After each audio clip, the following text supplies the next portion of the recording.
Buonasera a tutti. Buonasera. Grazie.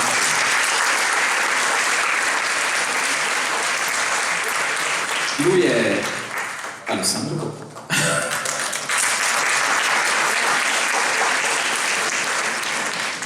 Signori, Andrea Tralli. Hai vinto la gara dell'applausometro anche. L'applausometro ce l'abbiamo? Sì. Grazie ai potenti mezzi del premio Giorgione abbiamo l'applausometro e ho vinto. Ho vinto? Qualcosa, Dopo mi dici. Va bene. Benvenuti all'8ª edizione di questo premio letterario che è partito un po' per gioco, ma che oggi, ti ricordi il primo anno? Se arrivano 60 persone, da tanto. Il primo anno già era andato molto bene, adesso abbiamo lasciato la gente fuori.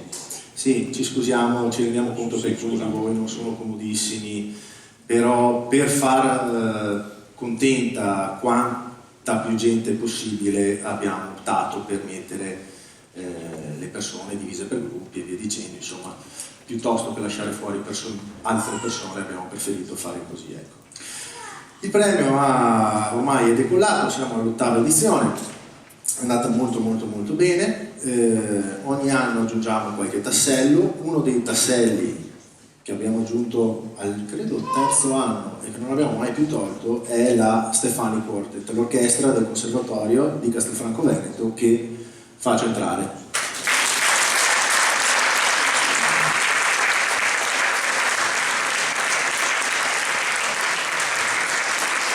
Giulio Iesi, Samuele Sgambaro, Giovanni Gorgoni e Thomas Zausa.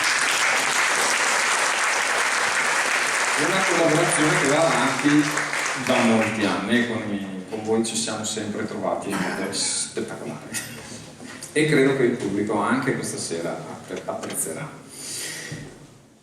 Che dici, Alessandro? Allora, è con malcelato orgoglio, si dice, che quest'anno apriremo... Non si dice malcelato? Malcelato è una parola che non sentivo da tanto, però è bella, perché io faccio lo scritto. Sì. Comunque, è con... com'era la parola lì? Malcelato. Perché me l'ero scritta. Vabbè, comunque, è con... vabbè. Quest'anno abbiamo raggiunto un grande risultato, una cosa a cui tenevamo molto, e adesso apriremo il sipario per farvi leggere una cosuccia che vi leggerà Andrea. Sipario, apri. È vero. Aspetta che mi interfaccio.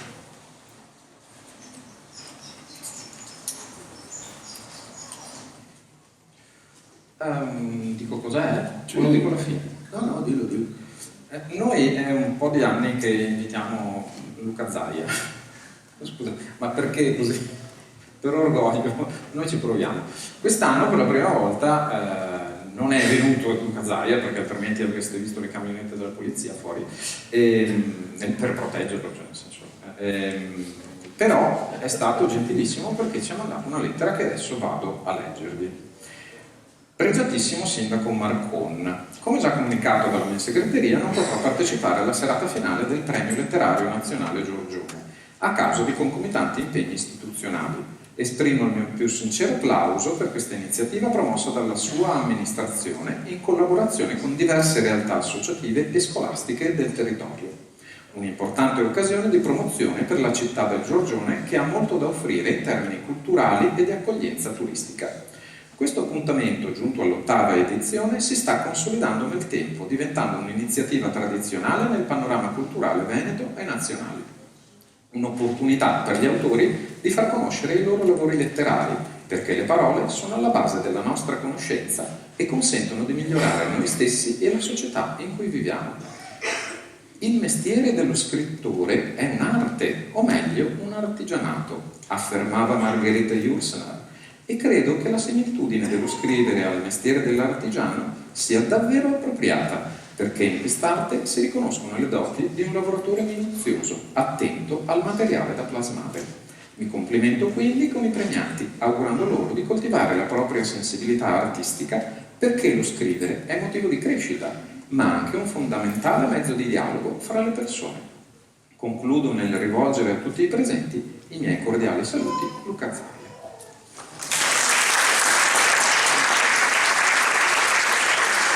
è vero che lo scrittore è un artigiano. Questo Perché? Perché non c'è un'industria che fa, cioè che scrive i libri. E qui in sala ne abbiamo tanti. Io direi di, come vedete, abbiamo aperto il palco per leggere la lettera di Zaia che è proiettata in questo momento, grazie a Eric, e come vedete è già seduta la giuria. Ve la presento brevemente. A partire da questo lato abbiamo Marco Florio, e poi abbiamo Verna Condotta, Licia Simonello, qui è il balletto. Abbiamo il balletto. Il balletto Galileo, Galileo che visita l'Europa. Francesca, Aiutante. grazie Francesca, e Cristiano Brion che fa parte sempre del E a questo punto facciamo salire sul palco la persona a cui è diretta la lettera, la persona tra l'altro che ci ha permesso di portare avanti questo progetto negli ultimi 8 anni, il sindaco di Castelfranco Veneto, nonché presidente della provincia, Stefano Marconi.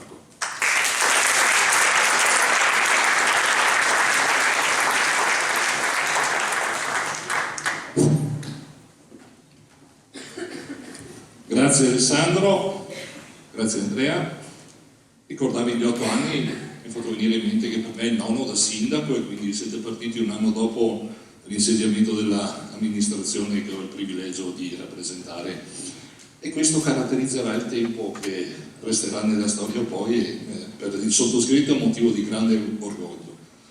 Ricordo l'inizio per gioco, sì, per gioco, ma con tanta passione che è rimasta inalterata e che via via, come hai detto tu, è stata in grado di aggiungere tasselli a quella partenza giocosa, tasselli di eccellenza che a Castelfranco Veneto ci sono. Hai citato il Conservatorio Stefani, io ci aggiungerei la Pro Loco, l'Istituto Rosselli, l'associazione Iridee, i Lions, l'associazione Dentro Centro, l'assieme di questa rete che, ripeto, a Castelfranco è un insieme di eccellenze, vi ha portato ad essere un punto di riferimento a livello nazionale. E questo veramente per il sottoscritto, per l'assessore alla cultura e per tutti coloro che oggi rappresentano l'amministrazione penso sia un fiore all'occhiello che merita essere supportato. Lo facciamo all'interno del nostro teatro, che anche qui, ricordo, è stato riconosciuto come monumento storico, monumento nazionale, a livello nazionale, ed è, credetemi, non è stato semplice, ed è un riconoscimento che ci aiuterà ad essere punto di riferimento a livello culturale, a livello nazionale.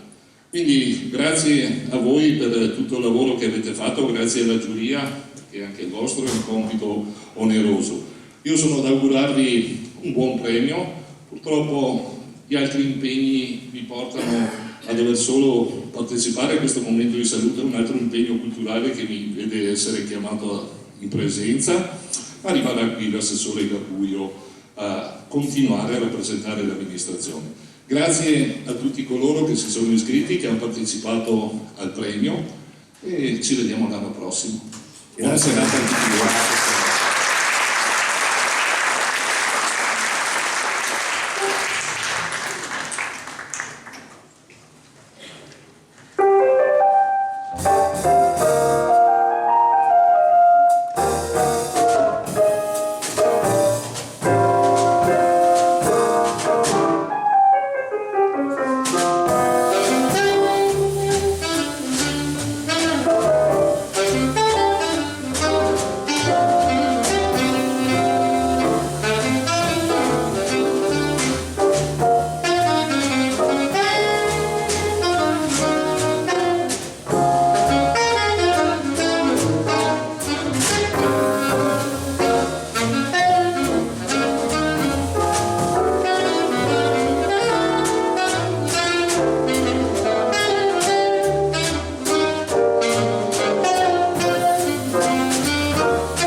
Allora, il sindaco ha detto ci ha anticipato, perché il leitmotiv di quest'anno era proprio quello di fare rete uscendo da teatro. Il premio letterario Giorgione ha ottenuto un ottimo successo nel corso degli anni, ma un po' come tutti i premi letterari è rimasto nell'ambito letterario. Io per gioco faccio sempre il confronto con Sanremo.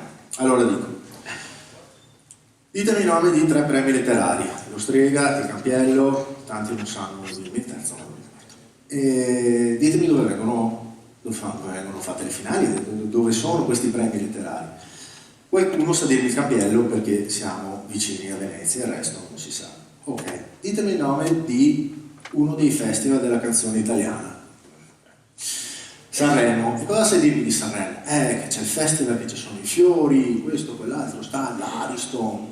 Ok, tutto questo per dire che volevo fare il cantante. No, che ci siamo ispirati un po' al discorso Sanremo, perché è un evento cittadino, è un evento che prende dentro tutta la cittadinanza di Sanremo e che si fa conoscere in tutta Italia, fanno conoscere la città di Sanremo in tutta Italia. Allora cosa abbiamo fatto? Abbiamo detto usciamo da teatro, coinvolgiamo associazioni, coinvolgiamo altre realtà, in modo che Castelfranco viva di questo premio, viva nel senso che ci tengano. Allora abbiamo, con l'associazione Dentro il Centro, abbiamo portato i leggii in giro per i negozi, con esposti i libri finalisti, i vostri libri finalisti. Con l'Istituto Rosselli, che fra poco vi presenterò, abbiamo appeso i libri in cielo in modo che i 3 ingressi del castello foste accolti e i castellani stessi fossero accolti da questi libri. Abbiamo ricreato il bosco ispirato al Barone Rampante di Italo Calvino, quest'anno è il centenario, in piazzetta Guidolin.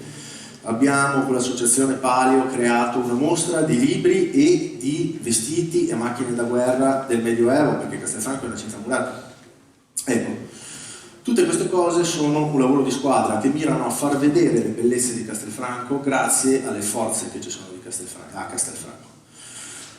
Una delle persone su cui noi facciamo più affidamento da sempre è la presidente della Proloco, Barbara Grassi, che avete conosciuto oggi pomeriggio se avete fatto il tour del centro di Castelfranco e che invito ora sul palco.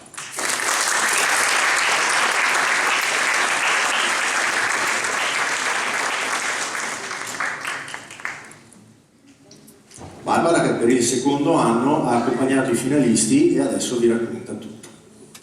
Tanto mi hai fatto una sorpresa perché non sapevo di dover parlare. E questa? Grazie Galileo. Allora, chi mi conosce sa che amo Castelfranco e ogni anno i miei studenti sono costretti ad appassionarsi, ad amarla. Quindi, che dire, oggi avevo un pubblico ancora più bello perché erano scrittori, quindi persone che per definizione, per passione amano la cultura e quindi ascoltavano. Il tempo era poco, però è stato sufficiente anche perché è una bellissima giornata, poi c'era anche la coreografia del concerto che abbiamo ascoltato a Villa Barbarella grazie al conservatorio. C'è stato tutto il tempo di raccontare questa città e magari di lasciare la curiosità di ritornarci perché abbiamo lasciato fuori delle meraviglie come il Volasco, lo studio piccolo dei vetri. Castelfranco è una città molto ricca e quindi grazie per l'opportunità di averla potuta raccontare oggi. Grazie a te.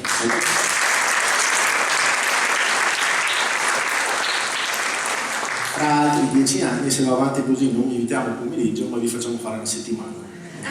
Vedete tutto.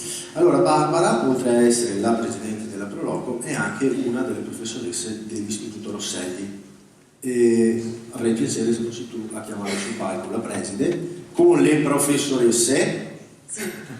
E così facciamo un cambio di testimone. La mia dirigente, la professoressa Anna Favaro e le mie colleghe che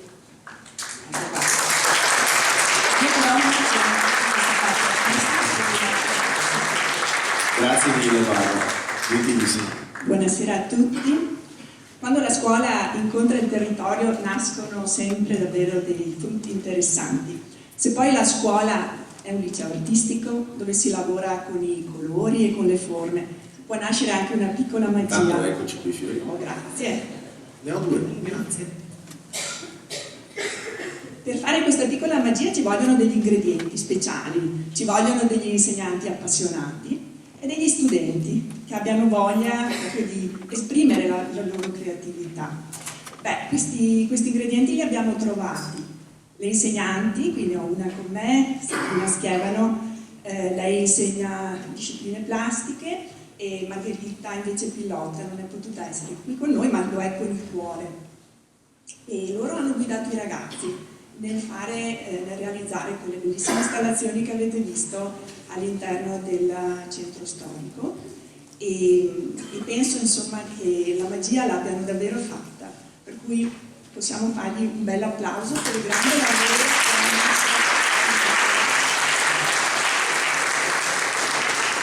È stato il primo anno di questa collaborazione, il primo, perché da adesso in poi si va avanti, perché è stato un successo. E siamo molto lieti di senza questa precedenti. collaborazione, proprio perché ci permette di esprimerci. È stato molto. Tra l'altro i ragazzi del Rosselli con Barbara hanno visitato, a parte l'altra mattina in teatro, ma hanno visitato la mostra in Torre Civica, e siamo andati io e Andrea a Ieri salutarli, mattina, sì. a indottrinarli bene sul fatto che devono partecipare. Grazie ancora. Grazie. E ci vediamo sicuramente.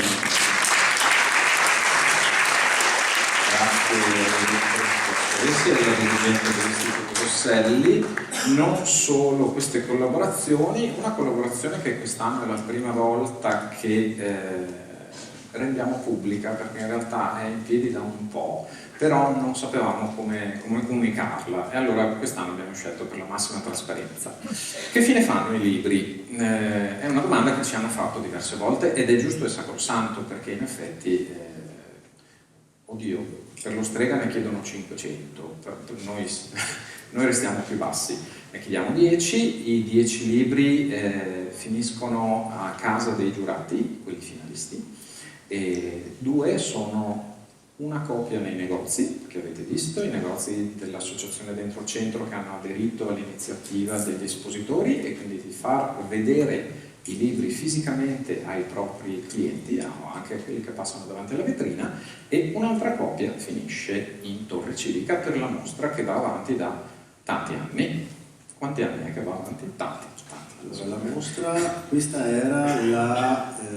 quante volte le ho fatte quelle scale là? Allora, Tante. 4 anni. 4 anni. E devo dire che però ci dà soddisfazione, e dà soddisfazione anche ai finalisti, perché è giusto dare visibilità a tutti i libri che arrivano in finale, anche agli altri, però quelli della finale, viva Dio, sono i migliori di tutti i candidati, e quindi è giusto che vengano resi pubblici e resi fruibili, diciamo, da chi vuole visitare anche la Torre Civica e anche le macchine da assedio. Ma gli altri che fine fanno? Gli altri vanno a fare del bene. Abbiamo in piedi una collaborazione che va avanti molto bene con l'associazione Cavalieri del Brenta, e quindi io inviterei il presidente, se non sbaglio, Fabrizio Rovoletto, sul palco per fare 2 parole.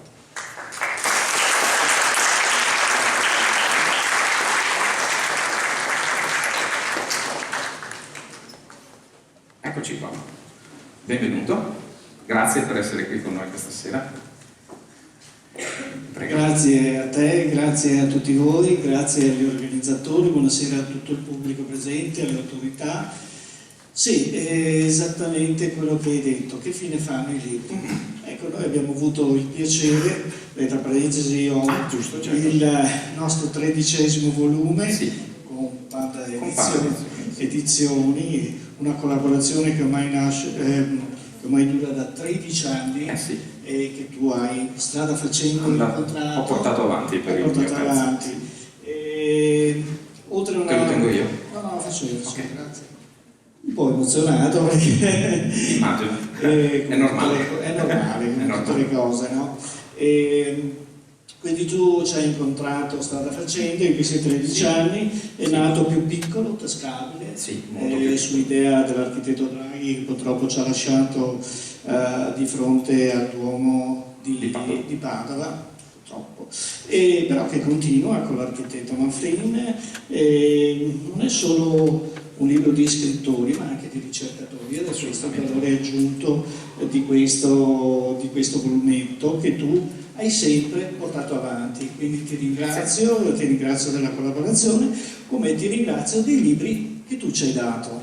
Quei libri noi li diamo a fronte di una piccola donazione, i quali vanno sul fondo Cacciavillani di Gennaro Draghi per la scuola, e di cui abbiamo già dato 24 borse di studio, ogni anno 6 scuole, su progetti che noi indichiamo, e questo ci aiuta.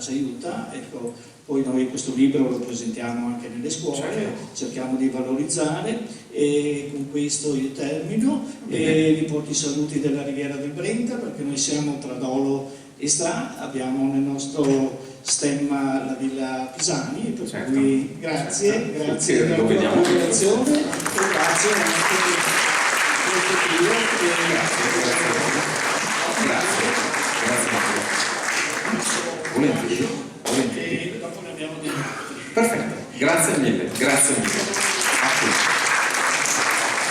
E dunque vado io, e dunque passiamo alla fase di premiazione vera e propria. Siamo qui a aspettare con ansia questo momento, giustamente.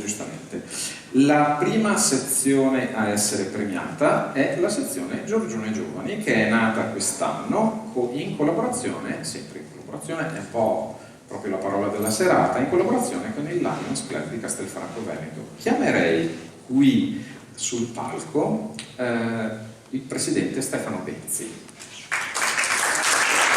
Sarà lui poi a premiare.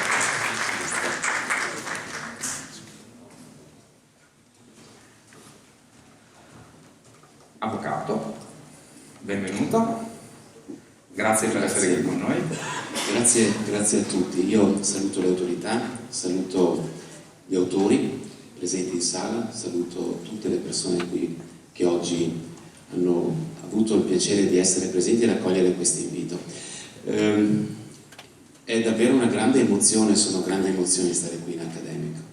Il teatro accademico sarà la cassa di risonanza delle emozioni degli autori tutti che sono qui presenti, che distintamente saluto e con cui mi complimento per la passione che hanno e per l'amore che hanno per lo scrivere, ed è veramente un valore che devono continuare a portare avanti. Per chi non sa che cos'è il Lions International è l'associazione di servizio di clubs più grande nel mondo. Sono uomini e donne che elaborano e realizzano progetti in oltre 208 paesi e aree geografiche. Siamo volontari che mettono a disposizione tempo, la nostra professione, le nostre attenzioni per cercare di proporsi e di realizzare progetti nell'ambito della comunità in cui viviamo, e questo per cercare di tutelare, di prendere iniziative per l'ambiente, per la salute, per la scuola, per i giovani e per la comunità. Il Lions Club di Castelfranco Veneto è da oltre 50 anni che collabora ed è presente nel territorio, e quella di questa sera è una delle tante iniziative che ha realizzato in questi 50 anni, che continuerà a promuovere, perché rappresenta un modo con cui il Club Lions vuole portare avanti sempre il valore forte della cultura nella città di Castelfranco. Quando è stato proposto di seguire la sezione giovani, non abbiamo atteso un secondo per accettare questa proposta, perché per noi i giovani, quando sono come tutti coloro che iniziano un percorso di vita, vanno sempre incoraggiati e sostenuti. Quindi pronti ad intervenire, a promuovere e raccogliere questa proposta. Ritengo che quando leggere consente di aprirsi a nuovi mondi e nuove visioni, anche diverse dalle proprie. Scrivere non è soltanto un potente modo di espressione, un modo che consente talvolta anche di cambiare, di portare avanti le proprie idee, ma scrivere è anche un ponte di collegamento anche tra generazioni. Con questo spirito Lions Club e della Commissione abbiamo letto i libri dei giovani autori che sono stati presentati e con piacere li abbiamo poi apprezzati. Mi lasciate fare un saluto per concludere alle autorità presenti, perché continuano in questo modo sempre a permettere il realizzarsi di queste iniziative, agli altri partner dell'associazione e quindi di coloro che hanno permesso il premio Giorgione letterario sono Panda Edizioni, l'associazione Dentro il Centro, Bistro San Giustino e gli editori tutti che hanno pubblicato le opere degli autori, e un particolare ringraziamento e saluto a tutti i soci del Lions Club di Castelfranco, ma in particolare a coloro che hanno composto la giuria e che hanno letto il libro oltre al sottoscritto, e quindi a Maria Chiara Bazzan, Maria Gomierato, Piera e Paolo Spolaore e Roberto De Martini. Grazie davvero e alla prossima edizione. Grazie. Allora resti qui con me, Capo Venzi, e guardiamo insieme la slide dei finalisti del premio Giorgione Giovani.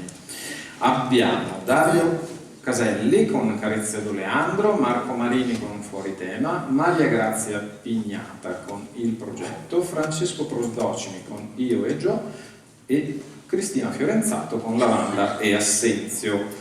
C'è un piccolo discorso che voglio fare prima di passare alla premiazione vera e propria, ovvero è il discorso della ciliegina sulla torta. E c'ho proprio scritto qui, discorso ciliegina sulla torta. Nel senso che noi andiamo adesso a premiare la ciliegina, ma vi posso garantire che tutta la torta è buona. Noi abbiamo avuto una selezione molto intensa quest'anno, perché sono arrivate tante opere e tante di grande qualità, e quindi come testimonieranno i nostri giurati, a volte è stato difficile. Per fortuna siamo in tanti, quindi siamo riusciti ad arrivare a una media. Credo che anche il Lions abbia avuto il suo bel da fare, e quindi possiamo dare la parola a Michele Sbardella per la lettura di un estratto del libro premiato.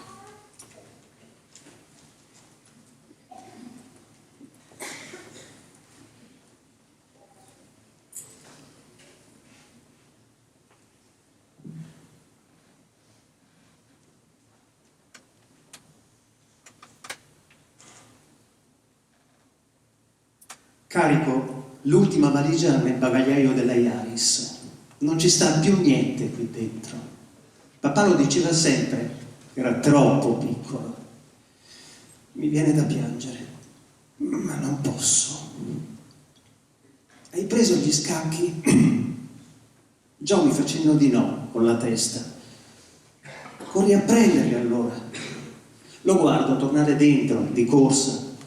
Correva così anche quando mamma lo chiamava all'uscio perché iniziava a fare freddo. Ora non c'è freddo, si sta bene. Si è sempre stati bene a casa nostra. Gio torna con la pesante scacchiera di alabastro sotto braccio. Ce l'aveva regalata a papà per Natale. Quella che avevamo prima aveva quasi tutti i pezzi rotti. Giocavamo spesso la sera mentre mamma preparava la cena. Cerco di non pensarci. Dai, sali in macchina. Ma perché andiamo via?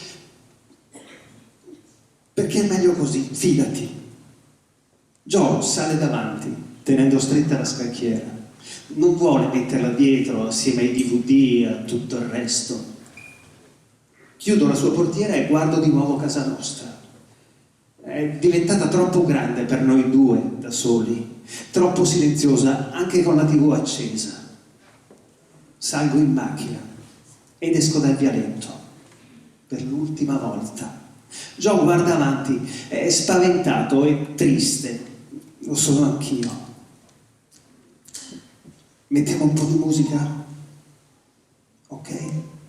Faccio partire il CD di De Gregori. Da quando siamo stati al concerto all'Arena di Verona ascoltiamo solo quello ogni volta che saliamo in macchina. Gio continua a guardare davanti a sé, non parla. Vorrei abbracciarlo e convincerlo che non siamo soli, ma ma sarebbe una bugia. Ma è tutto così difficile. Svolto a destra, verso Priabona, uno dei paesini più sperduti della provincia di Vicenza. Fra non molto dovrei essere a Montecchio, al casello della A4. Gio, mi guarda. Vedrai che andrà tutto bene. Ok? Torna a guardare fuori. E appena arriviamo ti straccio a scacchi. Cerco di farlo sorridere, ma lui non sorride. Mi concentro sulla strada. È quasi buio ormai. Che merda la vita.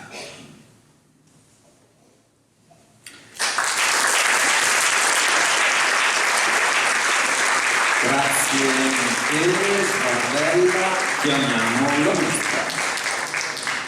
Ecco, viene consegnata la busta all'avvocato Benzi. Il vincitore del premio Giorgione Giovani è Francesco Prosdocimi con Io e Gio Neo Edizioni.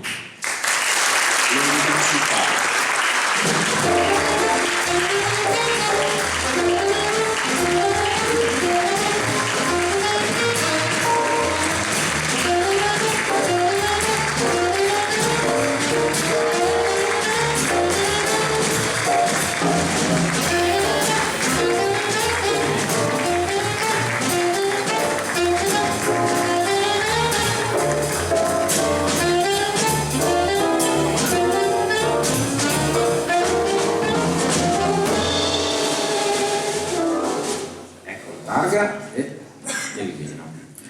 Grazie. Posso darti tu, Francesco? Ciao. Grazie. Motivazione, il Lions ha dato questa motivazione nell'eleggere tra le pubblicazioni finaliste la tua. Così abbiamo scritto e pensato. Opera caratterizzata da freschezza del linguaggio, da emozioni e convince, piacevole nei contenuti e ricca di sentimenti e di valori. Una storia di fratelli rimasti orfani, ma consapevoli che nella vita non ci si deve arrendere anche di fronte a situazioni di grande sofferenza. Chiaro il messaggio dei protagonisti a ricercare la serenità già da ragazzi nelle cose semplici e nelle passioni che per l'autore sono nel cinema, nella musica e nello sport. Complimenti, Francesco. Grazie.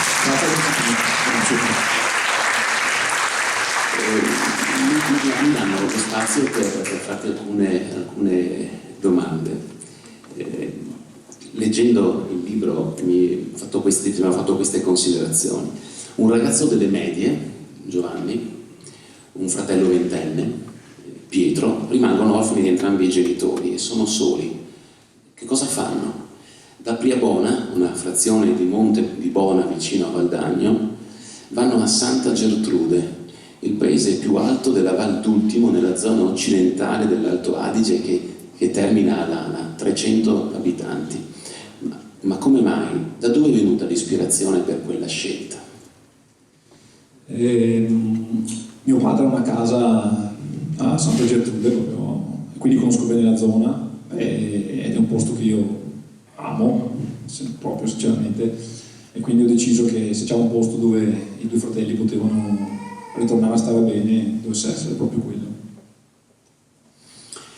Nel libro i fratelli ascoltano musica italiana, si diceva anche prima nel passo che è stato letto, De Gregori, Mannoia, nei loro viaggi in auto. Sono appassionati di film, ne guardano diversi nel libro e chiamano il gatto trovato vicino a un torrente Grande Le Boschi, in ricordo del famoso film dei fratelli Coen. Giocano a scacchi tra loro, Pietro impara l'arte di lavorare il legno. E quanto sono importanti per Francesco Prosdocimi le passioni? Sono fondamentali, direi. Cioè, se no perderebbe tutto quello che faccio, perderebbe il suo gusto, insomma, se non ne avessi.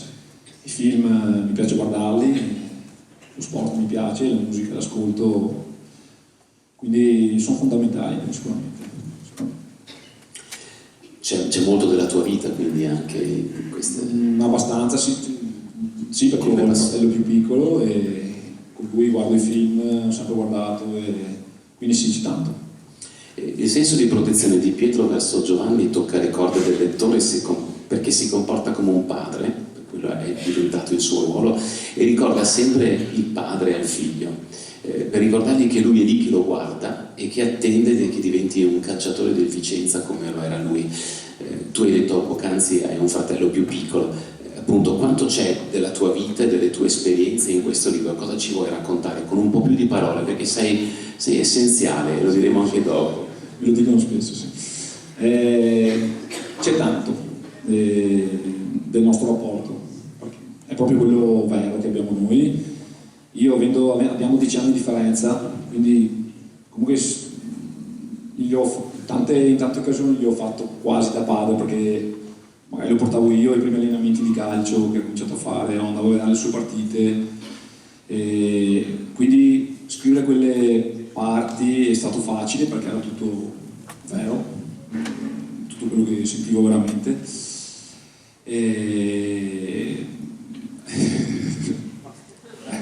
Senti, Gio sogna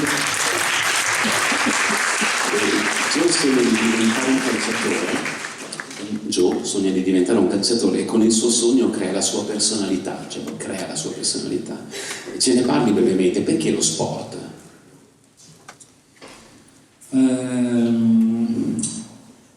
Sicuramente per tornare a stare bene dopo una tragedia del genere serve una valvola di sfogo, cioè qualcosa.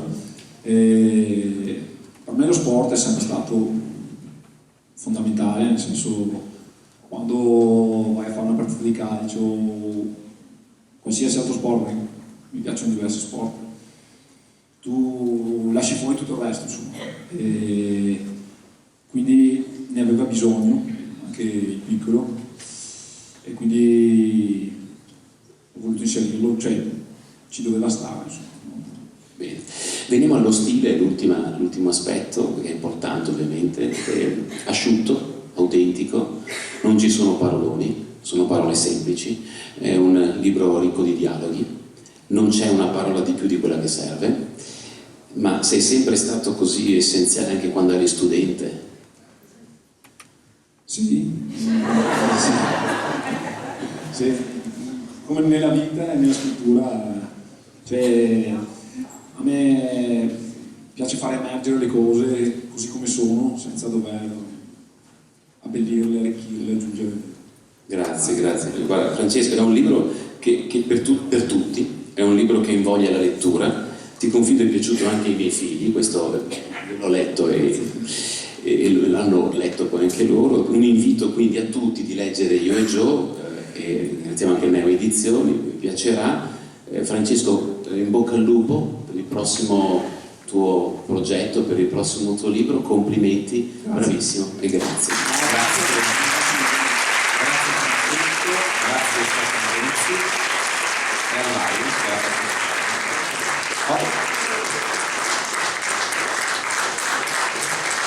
Abbiamo fatto insieme.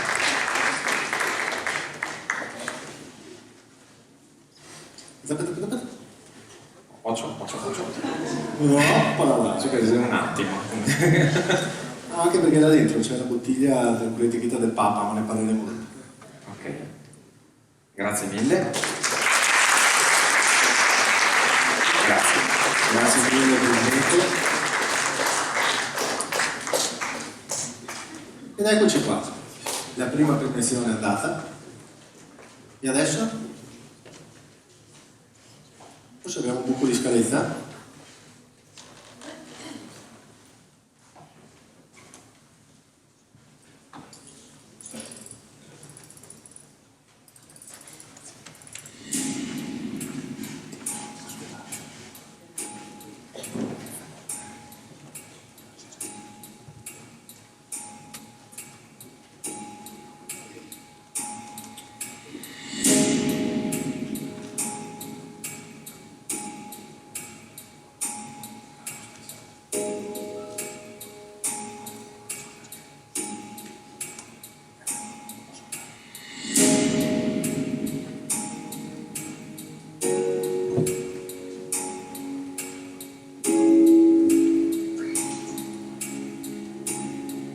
Buonasera nobili ospiti, viaggiatori del tempo, e benvenuto al cuore pulsante della storia.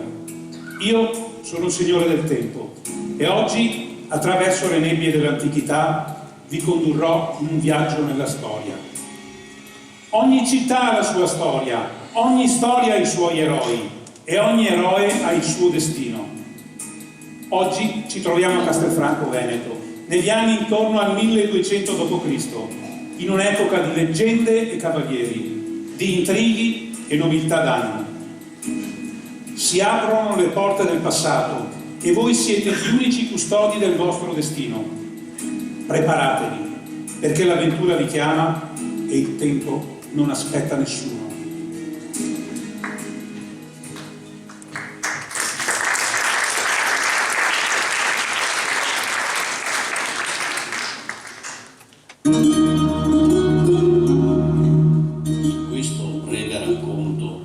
Come testimone di quegli anni di discordia, rifletto sul destino di due fratelli, Ezelino III e Alberico, figli di Ezelino II il Monaco. Legato a loro per l'amicizia con il padre, fui incaricato di mediare tra i due così diversi nel carattere. Ezelino impetuoso e determinato al successo, Alberico invece riflessivo e diplomatico.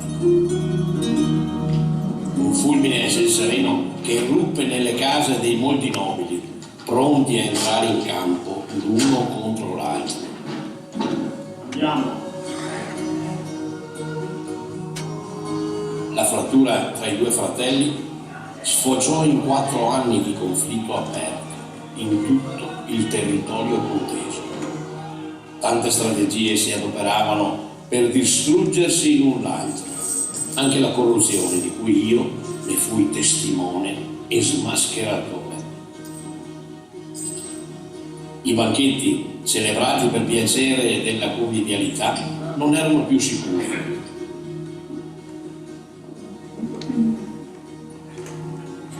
I traditori erano nascosti in entrambe le fazioni.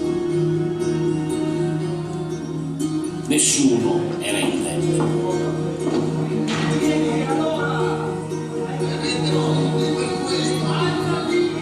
Le due fazioni erano pienamente schierate per sconfiggere l'opposta.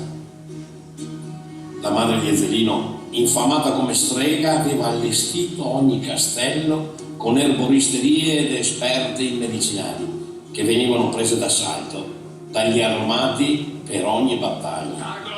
Largo, fate passare largo! Una battaglia devi tutto quello che hai.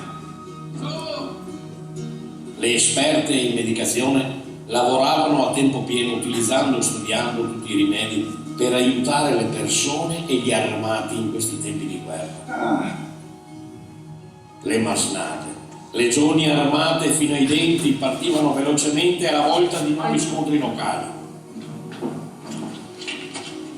La tensione era molto alta, ogni castello era pattugliato costantemente.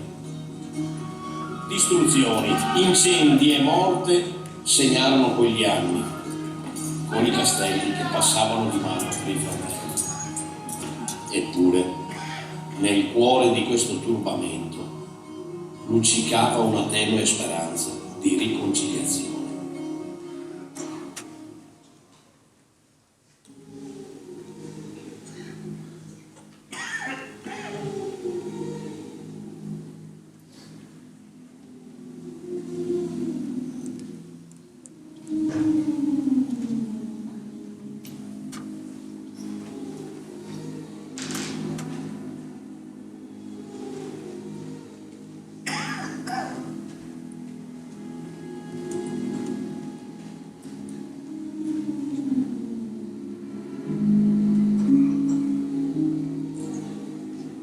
Castelfranco, un gioiello incastonato nelle terre fertili di questa regione, nacque come roccaforte nel XII secolo in un'epoca di lotte e conquiste. Fondata dal comune di Treviso, la città prosperò grazie alla sua posizione strategica lungo le principali vie commerciali. Tuttavia, anche in un luogo così fiorente, l'ombra della guerra e delle lotte feudali era sempre presente. Castelfranco fu teatro di numerosi conflitti che segnarono profondamente la sua storia. Ma anche nei momenti più bui la città non perse mai la sua fierezza e la sua determinazione. Oggi vi invito a fare un salto indietro nel tempo, a respirare l'aria carica di passione e coraggio che permeava le strade di Castelfranco nel XII secolo. Nobili ospiti, viaggiatori del tempo, avete sentito le voci del passato echeggiare attraverso le mura di questo teatro. Avete respirato il profumo dell'antichità nell'aria, ma ora vi invito a guardare oltre le semplici parole e a scoprire che la storia è viva, qui, tutta intorno a voi.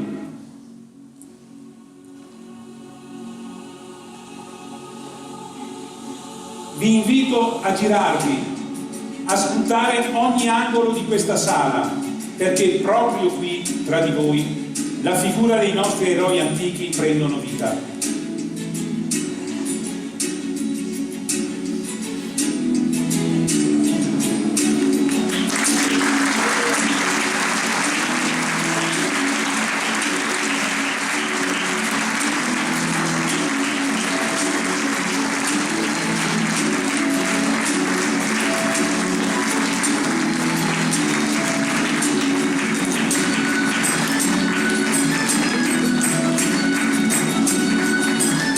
La storia è qui, dentro di voi, intessuta nei fili del tempo che collegano il passato al presente.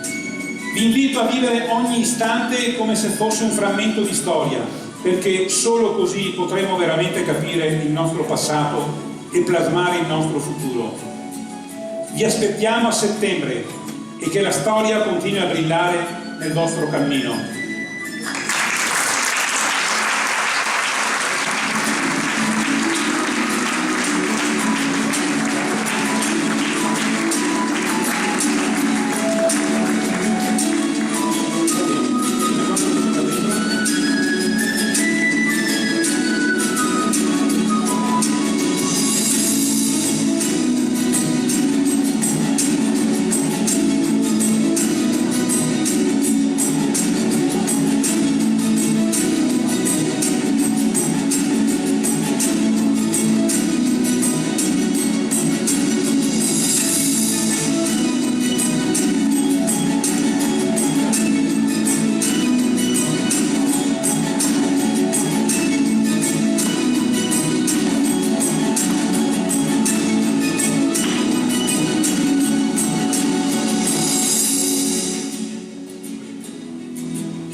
Madonne e Messeri, per festeggiare gli 800 anni della costruzione delle mura cittadina nel 1955, nasce per volontà delle frazioni di Castelfranco Veneto quella che oggi è l'associazione Palio. Dopo quasi 30 anni di eventi rievocativi con il corteo storico dei consoli e tanti altri momenti epici da parte del nostro lontano passato, eccoci quest'anno a raccontare un pezzo di storia che nessuno forse ha mai voluto narrare. Tutti raccontano delle gesta di Ezzelino III il tiranno, descritto come terrificante all'aspetto, impetuoso in battaglia, crudele e violento coi nemici, o di Alberico, inizialmente alleato del fratello, ma poi per una serie di controversie passò alla parte guelfa, tanto che riuscì a diventare anche podestà di Treviso. Anni di lotte e scontri che con il passare del tempo alimentarono un'inimicizia fratricida, tanto che Ezzelino non esitava ad uccidere i nemici, ne confiscava i beni, demoliva le loro case. Ad ogni minimo sospetto di cospirazione catturava i sospetti riempendo le sue prigioni. A tanta ferocia si oppose Papa Innocenzio IV, che lo scomunicò, incitando i vescovi e le città di Lombardia, Emilia e della Marca trevigiana a combattere l'Anticristo. Ezzelino, fiutato il pericolo, si riconciliò col fratello che governava ancora Treviso e strinse alleanza con le potenti signorie che furono state vicine all'imperatore Federico III. L'edizione del Palio 2024 si intitolerà Anno Domini 1256 et Pax Facta Est e si terrà sabato 7 settembre alle ore 21. Vi aspettiamo qui a Castelfranco.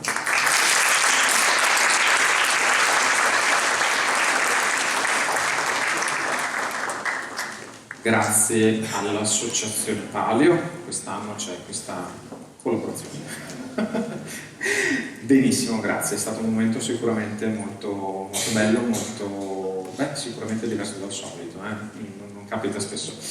Dunque, passiamo alla premiazione del Panda Noir, della sezione Panda Noir, e possiamo guardare intanto insieme la slide dei finalisti.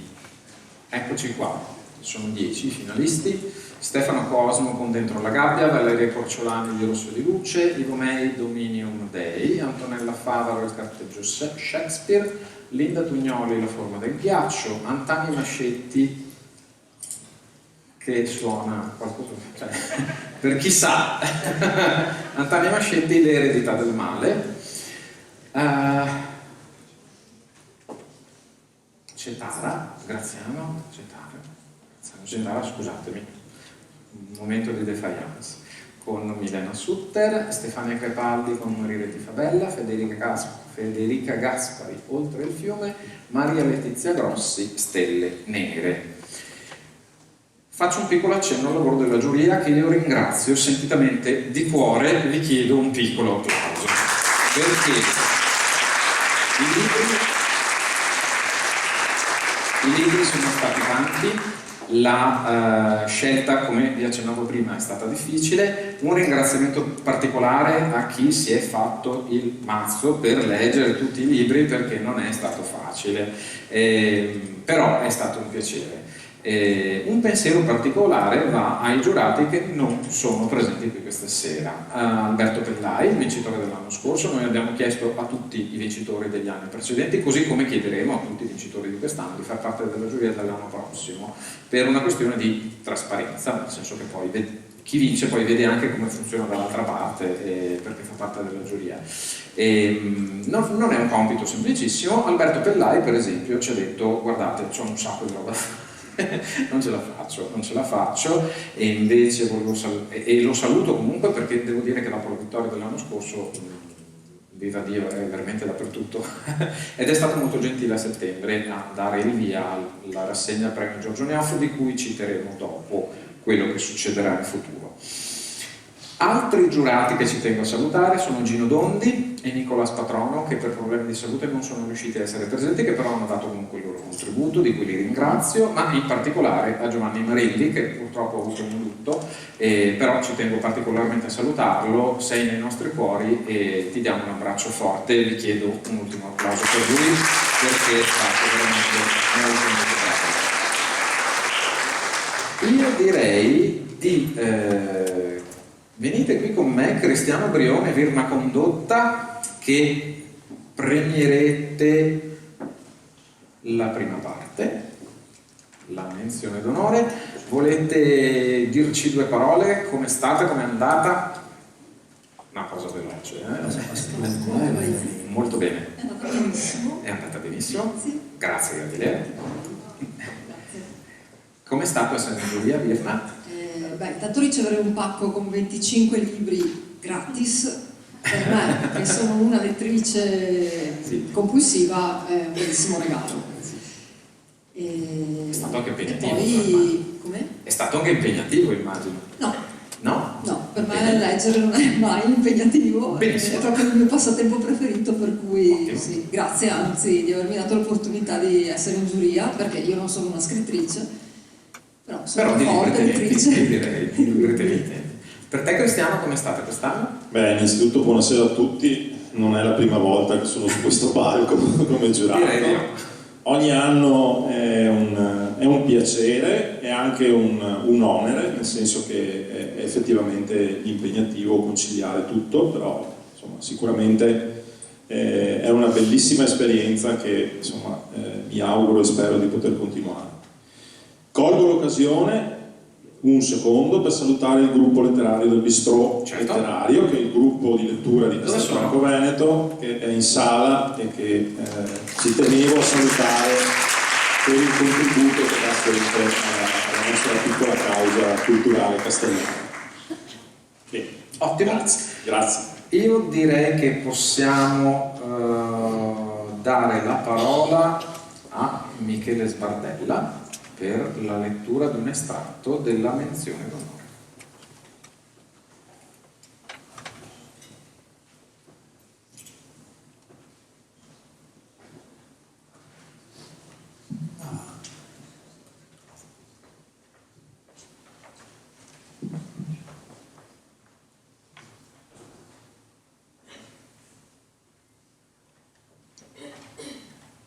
Ero già alla seconda birra e non avrei nemmeno dovuto bere. Come ogni cazzo di atleta avevo degli obblighi, dei limiti. Con il passare degli anni rispettarli diventava sempre più difficile. Fissavo, ipnotizzato, 2 zanzare che volavano con una certa eleganza sopra una vecchia piastra su cui cuoceva una pastiglia di repellente. Parevano in gran forma. I rifiuti tossici sepolti nell'area del petrolchimico avevano modificato geneticamente pure loro. Buttai giù un altro sorso gelato per sconfiggere il caldo che da un paio di settimane avvolgeva Marghera. Le bettole che frequentavano non erano provviste di aria condizionata e l'umanità sconfitta che le popolava nemmeno se ne accorgeva. La porta del bar si aprì un'altra volta, strappandomi a quel ricordo. 2 operai in tuta da lavoro sfilarono accanto a Gino l'Indiano senza far caso ai suoi deliri. Il più giovane si avvicinò puntandomi contro l'indice. Tu sei quello che combatte in gabbia, il Barba, vero?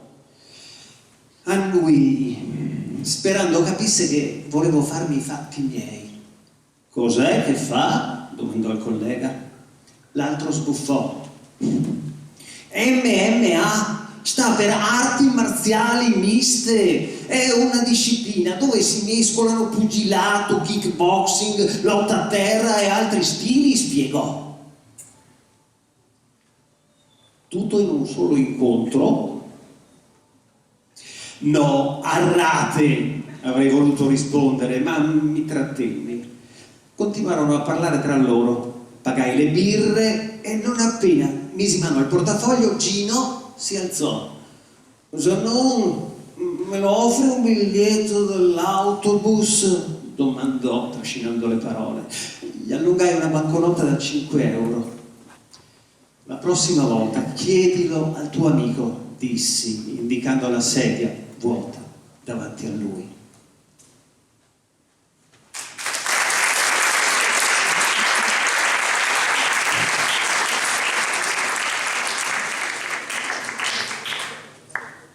Passiamo quindi a premiare la menzione d'onore del Panda Noir 2024, la busta ai nostri giudici, Virna, che è la nostra nuova giurata e che non molleremo mai più perché è bravissima, e Cristiano, che ha il record di presenza sul palco, tolti me e Andrea che ci abitiamo. Allora, vince la menzione d'onore per il Panda Noir dell'8ª edizione del premio Giorgione, Dentro la gabbia per Marsiglio Editore, Stefano Cosmo.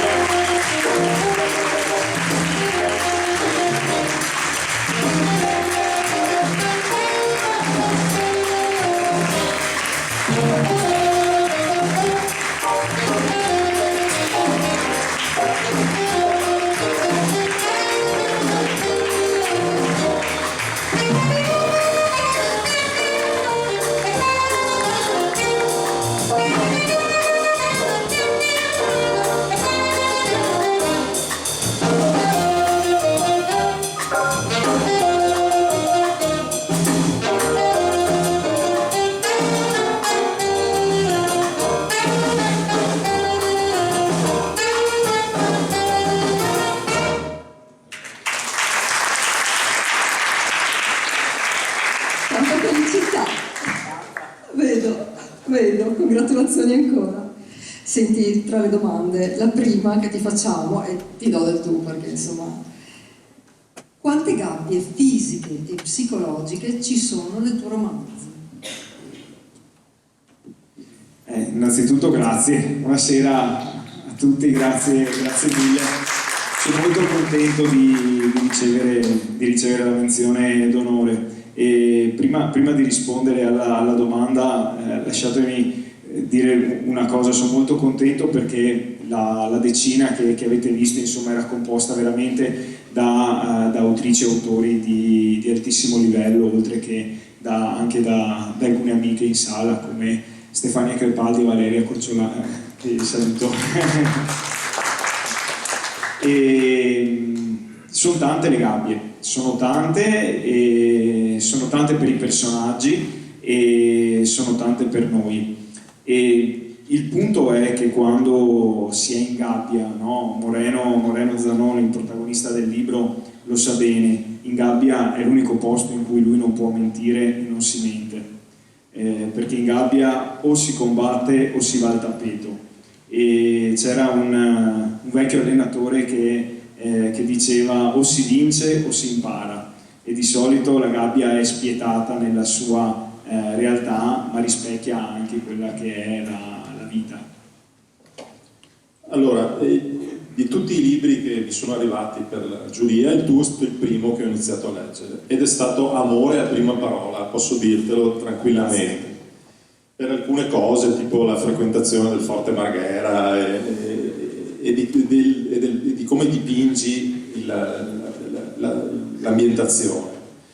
E quanto c'è di te come sportivo nel protagonista del tuo romanzo? Allora, visto che si tratta di combattimenti clandestini, per fortuna pochissimo, niente, posso rassicurare tutti in sala che non ho violato alcun tipo di legge né niente, no. Diciamo ho messo un po' di quella che è la mia passione, sia per la mia città, Marghera, e sia per gli sport da combattimento. In primis perché come lettore sono sempre stato un appassionato lettore di tutti quegli scrittori che hanno raccontato il mondo della box, e lì ci sono delle storie meravigliose. Cito sempre, ad esempio, uno dei migliori racconti secondo me che sono stati scritti, un racconto di Jack London, no? Una bella bistecca, che invito tutti a leggere, che parla della vita di un pugile, ma allo stesso tempo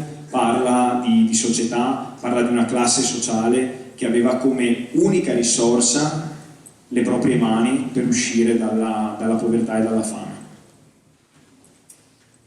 E noi vogliamo sapere se ancora oggi Marghera è un covo di malavita o se intravedi qualche spiraglio di speranza, di rivalsa sociale, di miglioramento. E io aggiungo anche che vorrei sapere se ne parlerai in un prossimo romanzo, perché ho l'impressione, leggendo dentro la gabbia, che si sia chiuso, ma non del tutto, la vicenda del Barba. Allora, per rispondere a questa domanda mi ci vorrebbe una mezza giornata, ma cercherò di... non ce l'abbiamo. Allora, Marghera è il riflesso di un certo tipo di aspetti della società, che a volte aspetti scomodi, che hanno portato in qualche modo ad avere delle situazioni criminogene, cioè che generavano criminalità. Non a caso i quartieri a ridosso del petrolchimico di Marghera erano i quartieri dove si sono addossate, no? Nel corso degli anni si sono accumulate situazioni di disagio sociale, situazioni di criminalità, dove insomma un certo Felice Maniero era venuto a pescare più di qualcuno degli appartenenti alla Malla del Brenta proprio a Marghera, e questo non è un caso. Da noi c'è stata una generazione intera che è stata falciata dall'eroina. Abbiamo conosciuto da vicino la criminalità, abbiamo conosciuto da vicinissimo i grossi danni della droga, però questo ha fatto sì anche che Marghera diventasse un laboratorio di sperimentazione del sociale, un laboratorio di sperimentazione dei diritti, perché tutto il lavoro sociale che è stato fatto, no, a bassa soglia, tutto il lavoro di riduzione del danno all'inizio negli anni 90 che ha permesso di salvare la vita a molte persone, questo sì che può costituire una speranza. E poi il Barba tornerà, insomma, dai. Ancora un po' di guai alle Goodies. Beh, ancora tantissimi complimenti, se vuoi aggiungere qualcos'altro. Grazie. Sei libero di farlo. Volevo solo aggiungere una cosa. Noi, chi scrive di noir scrive in qualche modo di società e spesso non scrive di cose belle, no? Non racconta proprio gli aspetti migliori della società. Però visto che questa edizione è dedicata anche al fare rete sul territorio, a me fa piacere in qualche modo ricordare e anche dedicare un po' questa menzione d'onore a una realtà di Castelfranco Veneto, che è una realtà composta da delle religiose eccezionali che sono venute qui stasera e che lavorano qui a Castelfranco da tempo, aiutando un sacco di persone, molte famiglie, molti giovani in difficoltà, andando al di là di quello che sono i valori religiosi e abbracciando un approccio che vuole tutelare i diritti umani, aiutando, ripeto, famiglie e giovani qui di Castelfranco, diciamo nell'ombra, nel silenzio, ma facendo un lavoro eccezionale. Sono le discepole del Vangelo di saluto. Grazie. Grazie mille.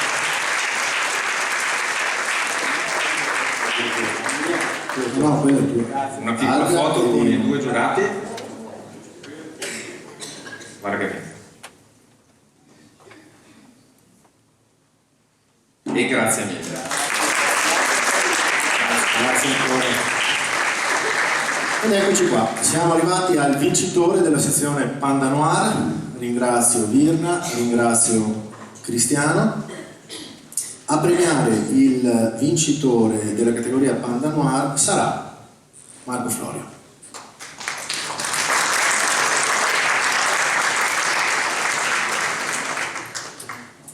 Dici.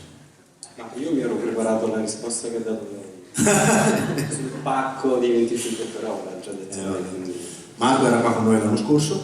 Sì, io l'anno scorso ho avuto la grande soddisfazione di salire su questo palco partendo da una delle poltrone e ti devo dire che, poiché l'anno scorso non ci pensavo, non avevo avuto il tempo di provare panico, ansia per il fatto di salire, invece quest'anno, sapendolo con molto anticipo, infatti la mia voce, se confronti le registrazioni, eri molto meno emozionato l'anno scorso che quest'anno. Esattamente. Perfetto. Comunque è una bellissima esperienza, questo ci fa molto faticosa, bene. ma fossero così le fatiche. Ecco, siamo molto felici e allora adesso passiamo la parola non trovo la riga, ecco qua, a Maria Elena Selva e a Michele Sbardella per la lettura dell'estratto.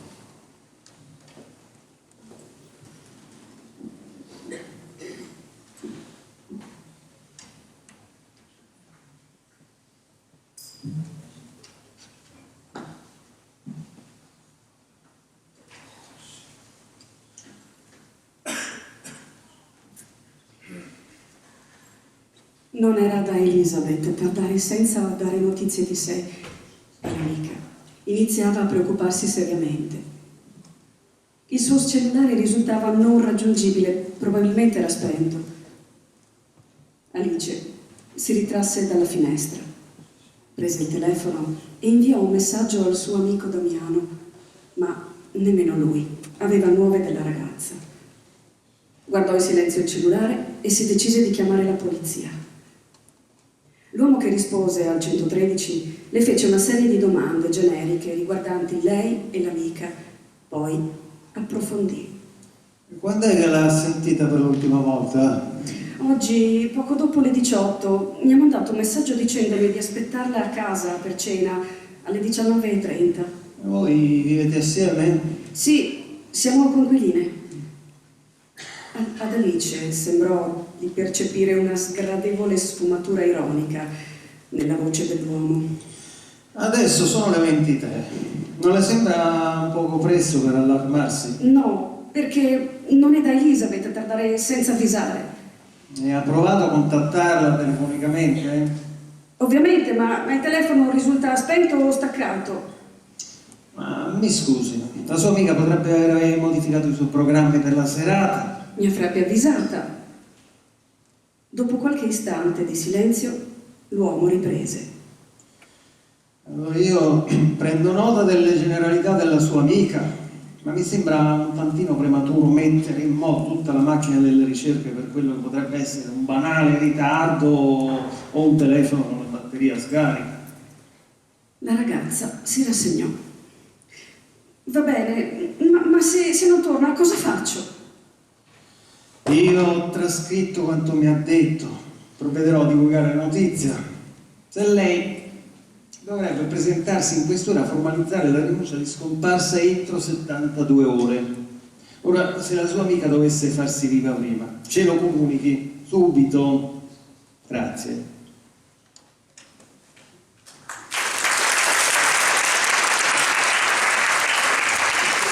Allora, eccoci qua, la busta.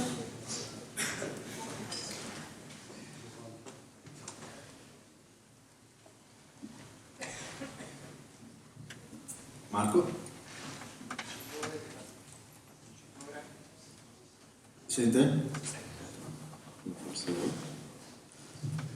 No, ce l'ho io il microfono, giusto? Sì, si sente. Ancora un po' di suspense. Questa è la sezione. Vincitore della sezione Panda Noir, Antonella Favaro con Il carteggio Shakespeare. Che invitiamo sul palco.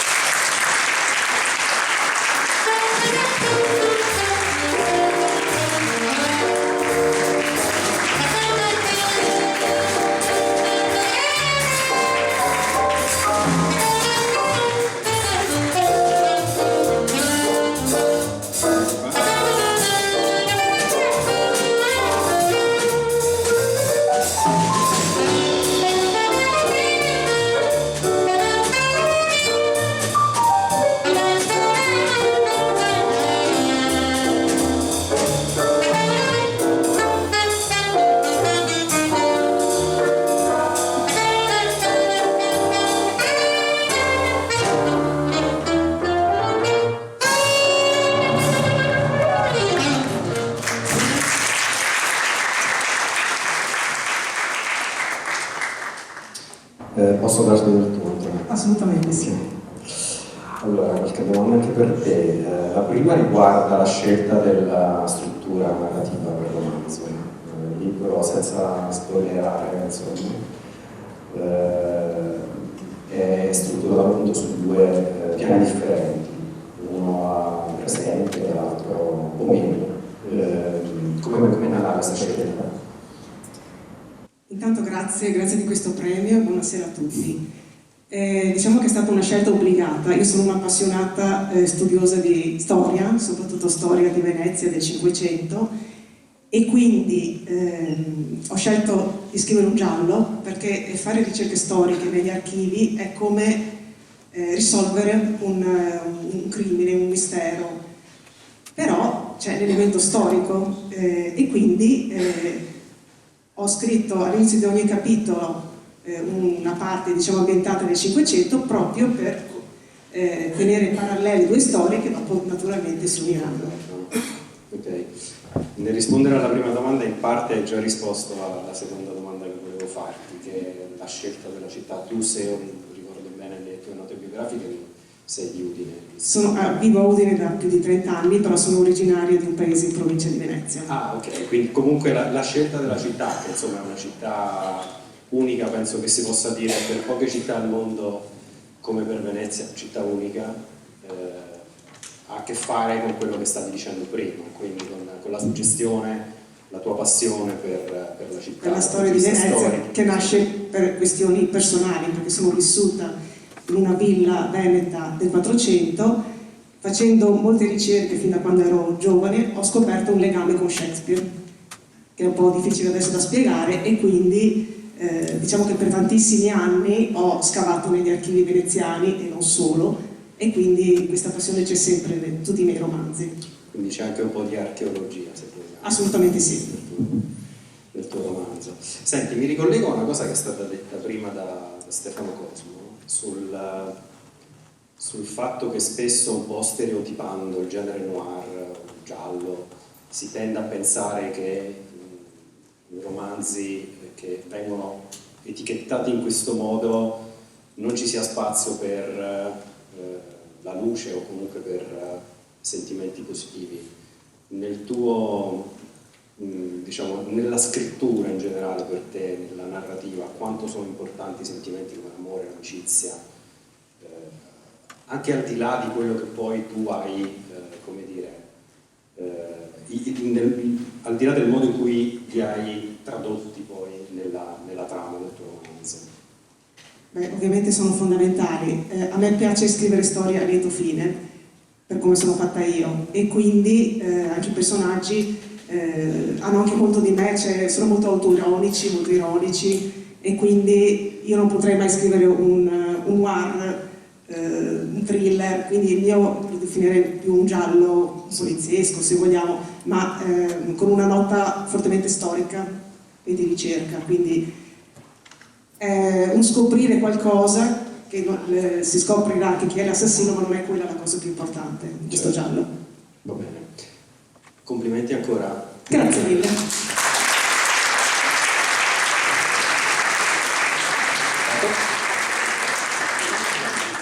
C'è tanta roba da portare via. Tante cose.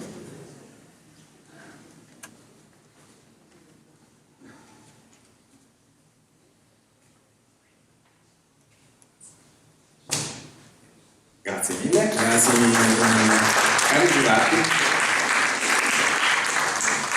Non te l'aspettavi. Aspetta quando verrai a fare la giornata l'anno prossimo. Guarda lui, è più emozionato quest'anno che l'anno scorso. Allora, eccoci qua. Dunque,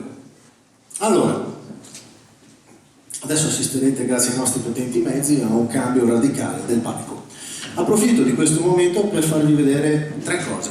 Questa borsetta, che voi da lì non vedete bene, è la borsetta del vino dello sponsor, la Caneva dei Biagi, di cui parleremo più tardi. Al suo interno c'è una golosa bottiglia di vino, ma di alta ce ne sono di diverse tipologie, tra cui una che ha l'etichetta dedicata al Papa. Non stavo scherzando prima. Ma dall'altro lato, non so se vedete, questa è un'opera d'arte fatta da un artista castellano che si chiama Mauro Argenti. Mauro Argenti, che ci sta guardando dal secondo piano di questo momento.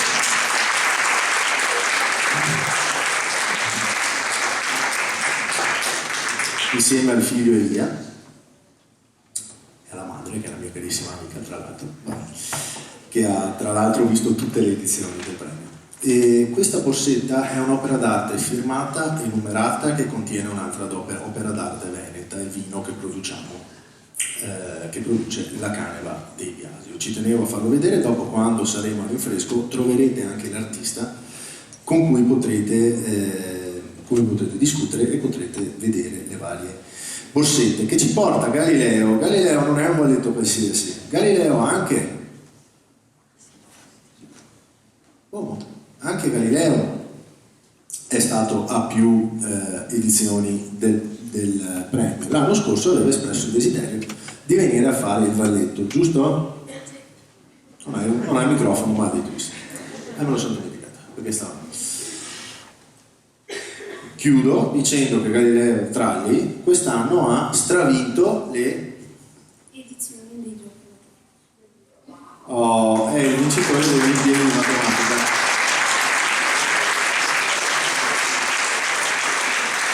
Lo vedete entusiasta?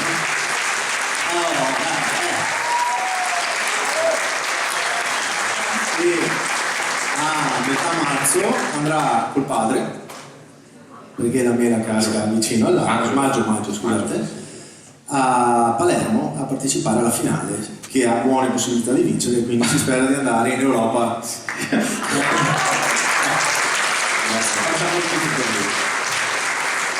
E a questo punto passiamo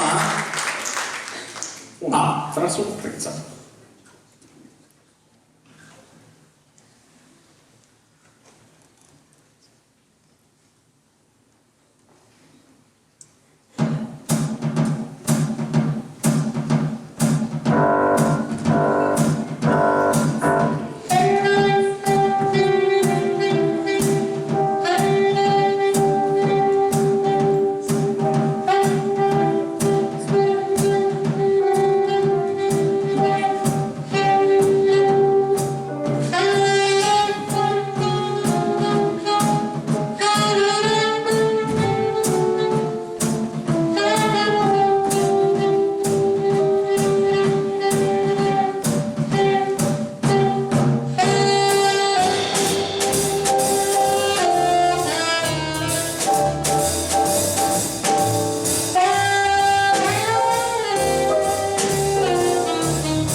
Signore e signori, il balletto Castelfranco Veneto, scuola di danza, diretto da Susanna Plaino.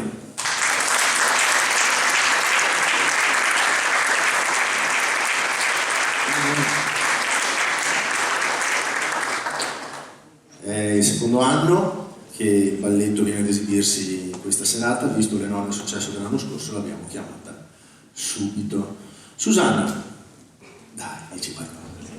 Grazie mille, è molto bello poter partecipare a manifestazioni in cui ci sia cultura, ci sia interesse verso la nostra arte, che non sia solo quella per l'esibizionismo, quindi comunque lo ritengo molto utile con i ragazzi, per me, per la scuola, e poi con i musicisti dal vivo è sempre un'emozione particolare, quindi grazie mille ragazzi, anche questa volta di averci accompagnati, di averci suggerito il pezzo. Grazie Alessandro, grazie a tutti, bello, spero di tornare.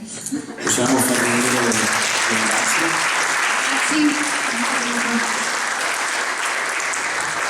Questi sono tutti ragazzi maturandi provenienti da varie parti d'Italia, perché il balletto è appunto conosciuto anche fuori e quindi hanno anche l'impegno della maturità, l'impegno di danza, l'impegno delle audizioni per cercare lavoro o per trovare l'università, tante cose, e vivono a Castelfranco, quindi comunque è un piacere.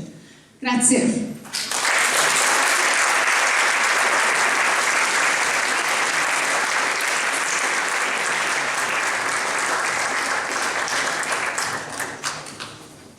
Te ne vai così?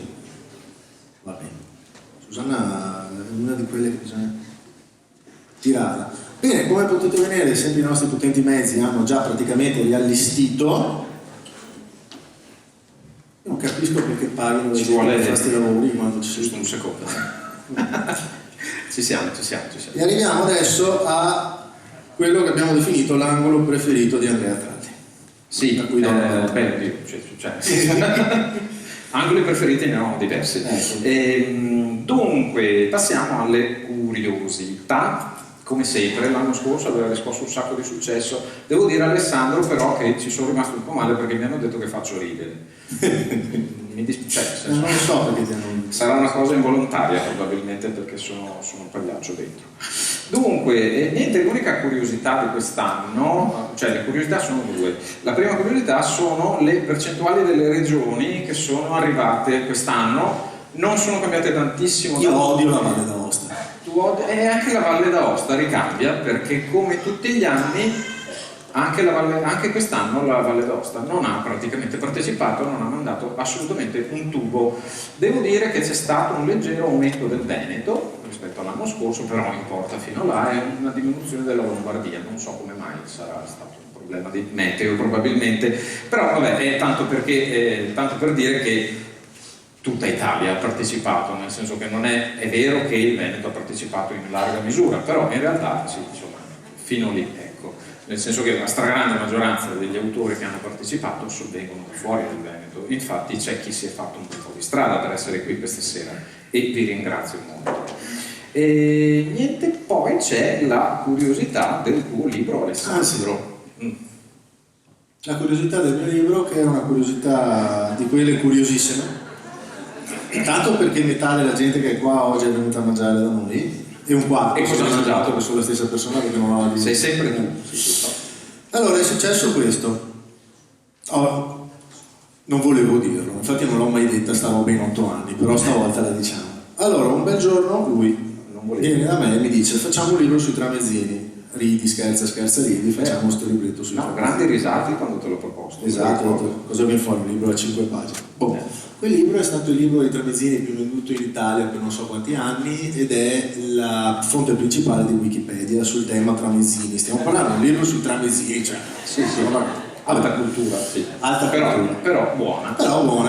Un giorno andiamo a Torino alla fiera del libro, perché noi due, oltre qua, andiamo a Torino, in Germania, andiamo a fare presentazioni in giro per il mondo, ci piace girare, che è un piacere. Andiamo a Torino, presentiamo il libro e un editore tedesco che dice: poi tramezzini, io non lo so il tedesco. Non è molto diverso da quello che è successo Quel libro doveva essere pubblicato l'anno successivo, perché il lavoro di traduzione è molto lungo, c'è stato il Covid, è successo un casino è stato pubblicato l'anno scorso. Infatti quella è l'edizione tedesca, si chiama Meine Tramezzini. Sempre io. Abbiamo dovuto togliere il tramezzino con le sfilacce di cavallo, ti ricordo, sì. perché in Germania C'era il tramezzino con le sfilacce di cavallo, l'ho dovuto togliere perché mi fanno cavallo. Insomma, fa ridere, ma è andata così. Comunque, fatto sta che uscendo l'anno scorso, cosa è successo? Noi tutti gli anni andiamo alla Book Messe, la fiera del libro più importante del mondo che si svolge a Francoforte. Ogni anno alla Book Messe c'è una nazione che è ospite d'onore. Quest'anno è l'Italia, si sapeva, cioè si sa con 2 o 3 anni di anticipo. Sì, insomma, in Germania fanno le cose per tempo. Esatto. Arriva la comunicazione della Book Messe e dire: vuoi presentare il tuo libro alla Book Messe? Allora puoi farlo se il libro è italiano, ovviamente, se è stato tradotto in tedesco in un determinato lasso di tempo, cioè se è uscito in Germania in un determinato lasso di tempo, ci siamo cascati dentro grazie al ritardo del Covid, una roba buona l'ha fatta, e deve essere un argomento interessante per i tedeschi. Prova a mangiare, che in Germania c'è tanto bisogno di imparare. A questo punto Andrea chiama l'AIE, l'Associazione Italiana di Editori, e fa: ma cioè, state scherzando? Fa: no, guarda, c'è un po' di ovviamente la maggior parte dei posti vanno i big, che ne so, Mondadori, Inaudi, Rizzoli. Sì, però una piccola parte viene dedicata alle piccole case editrici. Basta che fai parte dell'AIE, sì. Basta che c'hai il libro tradotto in tedesco, sì. Basta che sia un argomento interessante per i tedeschi, sì. Lui manda la candidatura, 4 giorni dopo la candidatura è accettata, il che non vuol dire che andiamo, ma che su 85 posti sono 80 posti autori, disponibili, cioè essere paese ospite d'onore da Francoforte significa che all'interno della fiera più grande del mondo gli autori italiani, le case editrici italiane o comunque del paese ospite hanno la possibilità di fare un sacco di presentazioni e quindi ci saranno 80 autori che possono andare alla Book Messe gratis. Le candidature accettate sono 300 circa, sì. Quindi in questo momento strucca tutta questa pappardella per dire che io col mio libro sui tramezzini insieme a lui siamo candidati a rappresentare l'Italia alla fiera del libro più importante del mondo. Un applauso.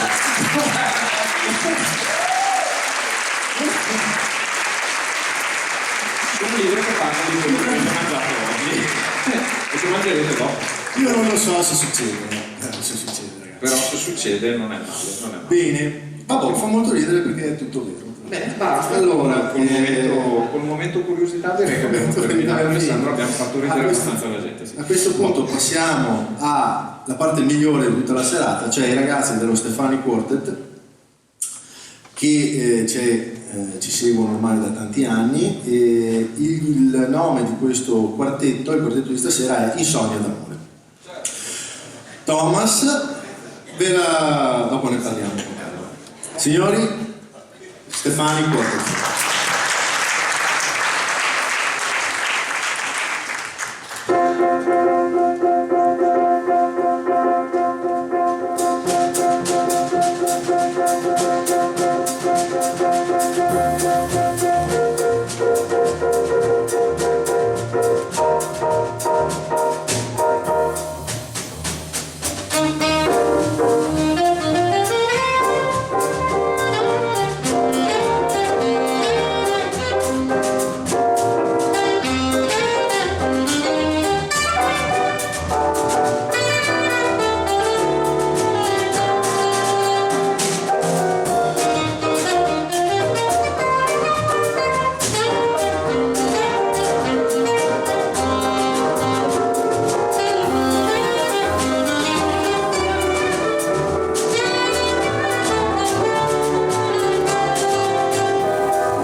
abbiamo un rapporto di amicizia con i ragazzi, per cui ci permettiamo di scherzare anche davanti a 250 persone. Non importa. Allora, Conservatorio Stefani, ragazzi bravissimi, professori li conosciamo tutti, gente estremamente impegnata. Come sempre mi rifiuto di raccontarvi tutti i dati e vi racconto l'aneddoto. Allora, per una serie di incomprensioni, insomma, non avevamo la band 10 giorni fa, perché il professore pensava che ci fossimo sentiti, qua, su, e invece no, vabbè, non importa. Allora, in 4 minuti e 20 abbiamo risolto il problema. Perché so che erano 4 minuti e 20? Perché è il tempo di un toast. Perché ho il timer. E quindi mentre saltavo ho messo il viva voce e ho chiamato direttamente Thomas, lui. Faccio: Thomas, la situazione è così, così, così, così. Siamo senza band, fra 10 giorni abbiamo il premio, dobbiamo metterci d'accordo col balletto. Tin, tun, tin, tun, ta. Che si fa? Quando ho sentito il bip bip, il problema era risolto.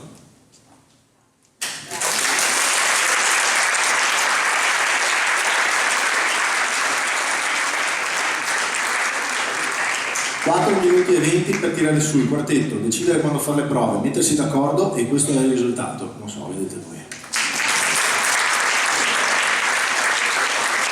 Volete dire due parole? Oppa!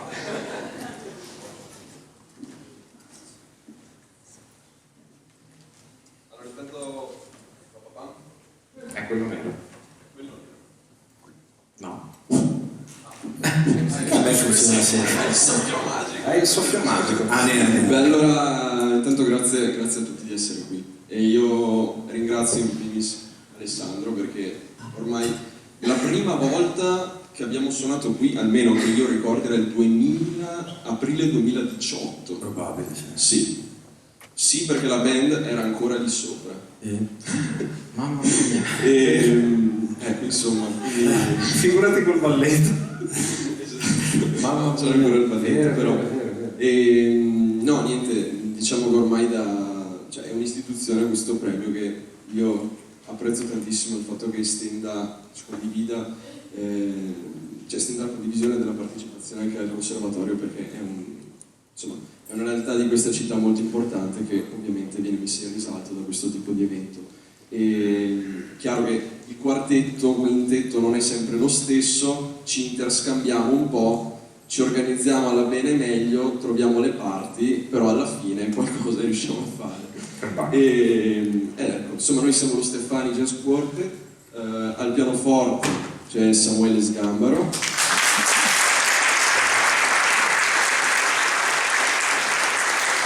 al sassofono Giulio Iesi, al contrabbasso Giovanni Gorgoni, e io sono Thomas Clausen, quindi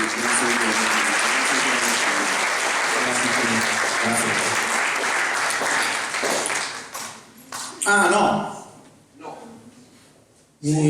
Fatemi vedere cosa siete capaci di fare così, in time. Poverina. Aspetta. Oh! Era anche che volevo fare.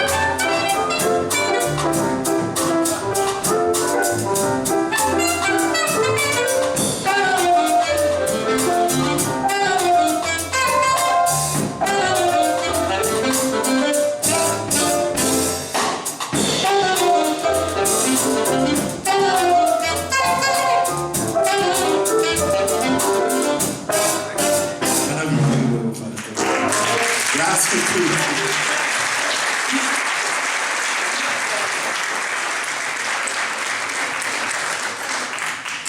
È stato bellissimo. E adesso siamo arrivati all'ultima tranche, quindi i vincitori i finalisti. I finalisti, andiamo a vedere la slide. Eccoci qua, sezione narrativa. Allora, non riesco a leggere, sono senza occhiali. Scusami. Se mi ricordo tutto, perché qui sono piccoli, quindi adesso cerco di... Scusate, portate pazienza. I finalisti della sezione narrativa, spero di non dimenticarmi niente. Antonello Breggiavichiere con Che cosa resta? Davide De Vallier con 50-50, Sara Gambazza con Ci sono mani che odorano di buono, Serena Perozzo con Echi oltre le mura, Paolo Migliacci, se non ricordo male, con Grano Nero, Paolo Iasevoli, qui era impossibile leggere, cioè troppo piccolo, con Il paese dei pendoli, Valeria Corciolani con La regina dei colori, Viviana Verbaro con La rosa di Marghe, Laura Moreni con La teoria delle briciole, caspita, Alessandro Basetto, grazie, con Le maschere dell'amore, Francesca Marone con Le pentite, Domenico Miceli con Le sospensioni, Antonello Tarato con Ma non ci rompete i coglioni, Barbara Pascoli con Sorelle e Patrizia Laquidara con Ti ho vista ieri. Quindi, però ti consiglierei un ottico. È che è vero. Cosa devo fare? Allora, cominciamo subito con la menzione d'onore. Chiamo sul palco Francesca Genovese.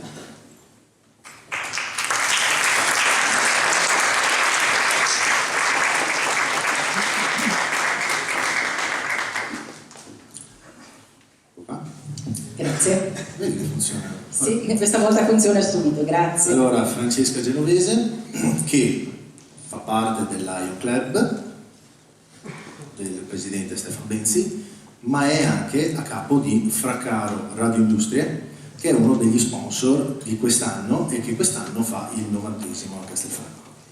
Grazie Alessandro, grazie per averci invitato.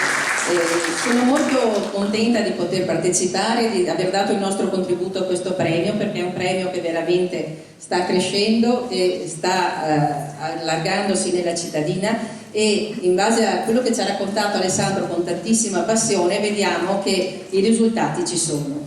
Ecco, io appunto sono della Fraccaro Radio Industria, che è un'azienda che l'anno scorso ha festeggiato i 90 anni di storia, è un'azienda che si occupa di ricezione televisiva, e stiamo cercando sempre più di sviluppare anche nuove tecnologie, perché se non ci si sviluppa qualcosa di nuovo ci si ferma, come in tutti i settori. Sempre durante la storia della nostra azienda, in questi 90 anni, abbiamo cercato di essere partecipi delle cose della città. Mio papà per tantissimi anni è stato il presidente degli Amici della Musica, per cui organizzava i concerti tutti gli anni, tutta la stagione concertistica di Castelfranco, e lui purtroppo è venuto a mancare 1 anno e mezzo fa, però noi cerchiamo di portare avanti questo rapporto con la città, dando il nostro piccolo contributo. Grazie mille. Infatti, quando abbiamo proposto a Fraccaro Radio Industrie di partecipare al premio, la risposta è stata veramente molto buona, sono detti subito molto interessati, e in seguito ci hanno seguito passo passo. Andiamo con la lettura dell'estratto con Maria Elena Selva.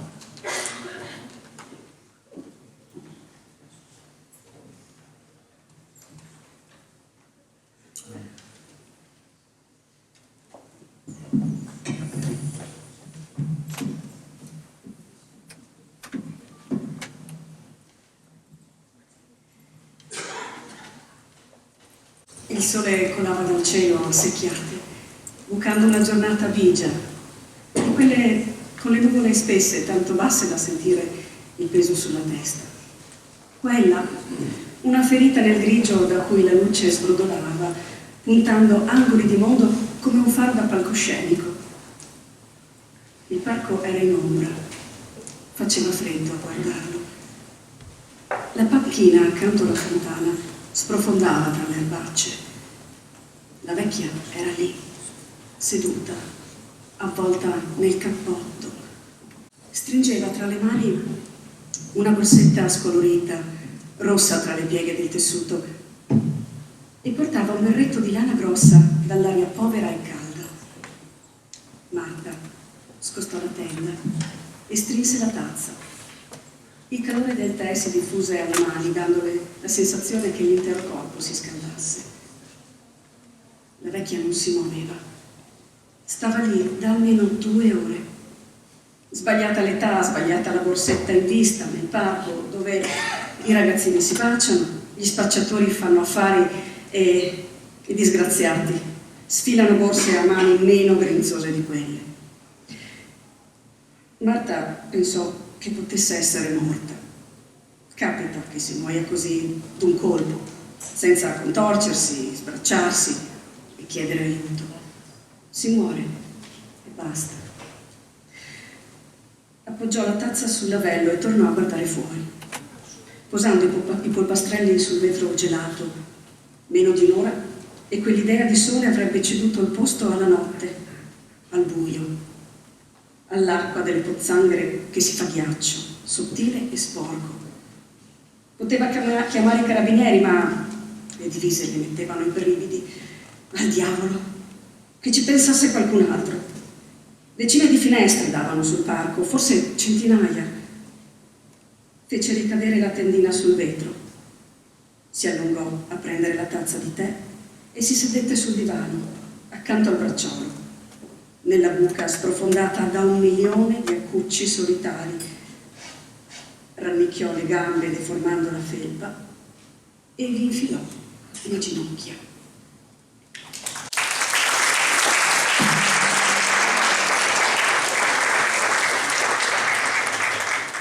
Mettiamo la busta.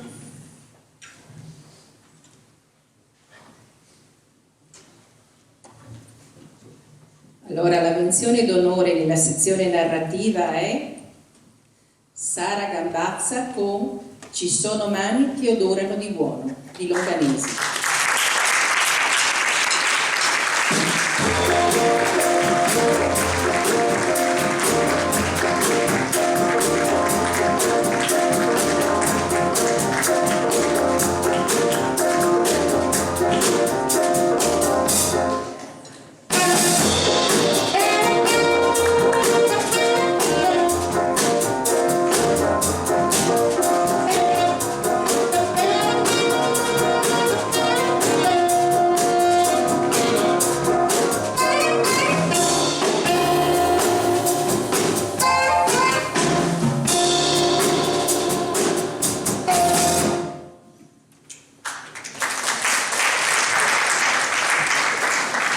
Ciao Sara.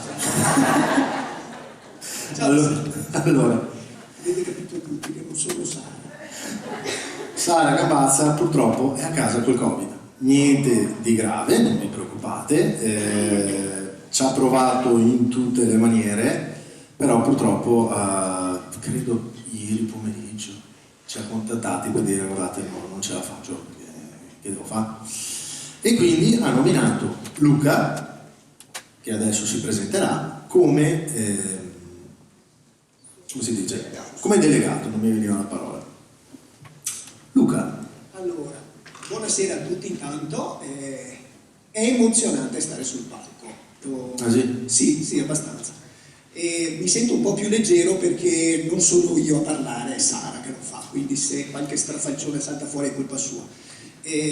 Non so se chiedergli una mezz'oretta per concentrarmi e collegarmi telepaticamente con lei. Tu lo sai che dopo c'è il rinfresco? No, non lo so.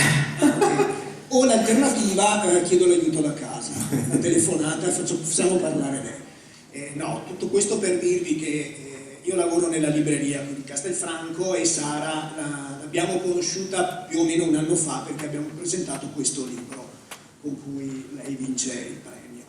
È stato un incontro bellissimo da cui è nata un'amicizia, al punto che lei ha chiesto a noi come libreria di prendere il suo posto proprio per questa occasione. E so che lei voleva tantissimo esserci, era tristissima per non poterci venire perché ha detto io sono andato a tutti gli incontri e a tutte queste occasioni, perdere proprio questa mi dà molto fastidio, però Covid è Covid. Salteremo la parte delle domande e dico soltanto, immagino, e dico soltanto che il libro è decisamente bello. Noi l'abbiamo letto, abbiamo conosciuto lei, il libro è molto bello, ma Sara forse è ancora più bella. è una persona dolcissima e mi dispiace che non abbiate la possibilità di conoscerla. Il libro di cui lei vince il premio è una bellissima storia, parecchio biografica, e da quello che è stato letto secondo me si evince un po' quella che è la storia. Sara è un'infermiera, immagino abbia preso il Covid lavorando, e nel romanzo si parla proprio delle persone che aiutano chi ha bisogno, quindi credo che il libro sia molto molto bello e abbia... Ma come diremo dopo, al premio Giorgio Neoff conto che approfondiremo il libro con lei in persona, sperando che questa è stata... Ok, bene, benissimo. Grazie mille. Grazie Luca. Grazie ai nostri colleghi. Grazie insieme. Luca, foto? Togli la busta per davanti alla pensione, che se no non si vede. Grazie.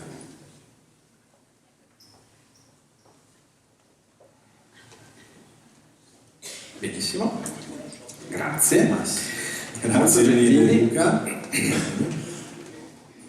E adesso? E grazie mille anche a Francesca. Grazie mille. Adesso basta perché sono 10 minuti che parlo. Adesso vai via, sì, va bene. Ma torna dopo, perché insomma. Dunque, io lascio, siccome la slide dei finalisti l'ho già detta, quindi basta. Andrei avanti con il terzo posto. E lascio la parola a Maria Elena Selva, speriamo che i microfoni vadano meglio, ma conto di sì, per la lettura di un estratto.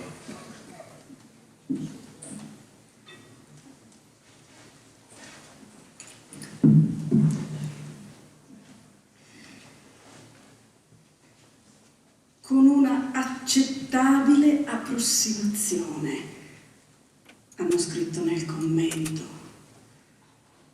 Mafalda fa un piccolo sbuffo e rinfila tutto nella grossa busta gialla. Ma cosa diavolo vuol dire? Con una accettabile approssimazione. No, perché lei proprio non lo capisce. È una cosa positiva tipo stai serena, o un pietoso non si sa bene come andrà, ma poteva anche essere peggio. Ecco, appunto. Una stupida frase che impasta l'ambiguità sibillina di un oroscopo con la contraddizione intrinseca di un ossimoro. Che nervi. Mafalda si avvicina al comò, nasconde di nuovo la busta tra i collant, chiude con un colpo d'anca il cassetto e torna in cucina. Svita la caffettiera ancora tiepida, infila l'indice a svuotare il filtro, apre la finestra accanto al lavello e distribuisce la polvere umida del caffè nella terra di 2 ciclamini che sporgono foglie carnose e fiori rossi oltre il davanzale. Chiude la finestra, sciacqua tutto e lo posa a sgocciolare nello scolapiatti insieme alle tazzine e cucchiaini della colazione. Asciuga il lavello, le mani, sistema la salvietta appoggiandola alla maniglia del forno, toglie il pacco di biscotti e cereali senza olio di palma dal tavolo e lo posa sul primo ripiano del pensile. Il corpo si muove in autonomia tra i rituali quotidiani, mentre i pensieri perdono forza e intensità, arrotolandosi placidi nel mantra di gesti di sempre. Mafalda infila il cartone del latte nel frigo, raddrizza le presine a fianco ai fornelli, avvita il coperchio del miele, apre il cassetto delle posate e si ferma, con le unghie arpionate al bordo del tavolo. Stringe gli occhi e ingoia il respiro affannoso insieme al desiderio incontenibile di far volare le mani e scaraventare tutto, ogni stramaledettissima cosa sul pavimento, perché lei odia questa stramaledetta cucina, i suoi stramaledetti pensili, le sue stramaledette presine e tutta la stramaledettissima casa.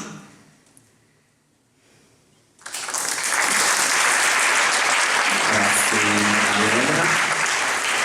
Invito a leggere la busta Licia Tumminello. Chiedo scusa, aspetta perché sto chiamando la giurata. perché mi sono dimenticato di chiamarla prima, vi chiedo scusa. Cara Licia, tu l'anno scorso hai vinto il premio degli inediti, com'è stata la tua esperienza successivamente al premio Giorgio? Grazie.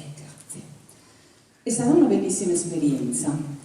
Ho fatto delle presentazioni, sono stata con Panda, un rapporto bellissimo e sono veramente molto contenta. L'anno scorso, quando sono salita su questo palco, o meglio, quando hanno letto il brano del mio libro, l'ho riconosciuto, ho detto ma che cosa carina che stanno leggendo. Poi, è una cosa carina. Sì, mi sono resa conto solo quando ho sceso i gradini nuovamente. Sei entrata in una sorta di trance. Ero completamente persa, sì. Invece oggi sono molto più rilassata, a differenza del collega che ha avuto le emozioni inverse rispetto alle mie. No, oggi sono molto rilassata e sono contenta di dare questo terzo posto. Galileo, busta. Leggiamo il nome. Il terzo posto della sezione narrativa è per Valeria Corciolani con La regina dei colori e il Regno dei colori. Grazie, che non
Grazie davvero, sono felicissima, grazie.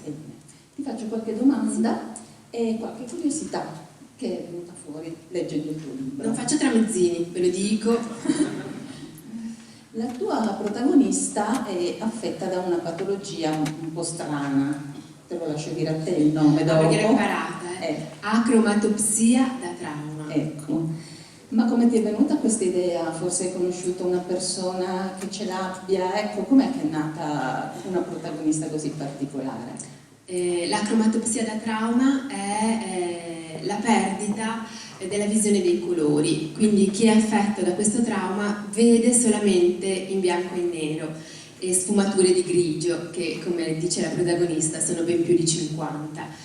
Io ho pensato a un qualcosa, per me i colori sono importantissimi e quindi ho provato a immaginare come potesse essere la mia vita senza colori ed è così che ho scoperto l'esistenza di questa malattia e dopo che è uscito il libro, tra l'altro, ho ricevuto tantissimi messaggi di persone che vivono in questa situazione. Ho anche scoperto che c'è un'isola del Pacifico dove tutti gli abitanti hanno pensato, l'isola del Pacifico, c'è dei colori meravigliosi e vedono solamente sì.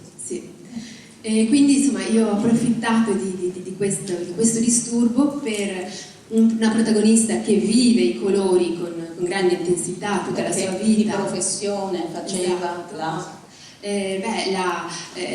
designer, ma colei che allestiva i luoghi anche insomma di tutto il mondo era chiamata comunque per questa sua straordinaria capacità ad abbinare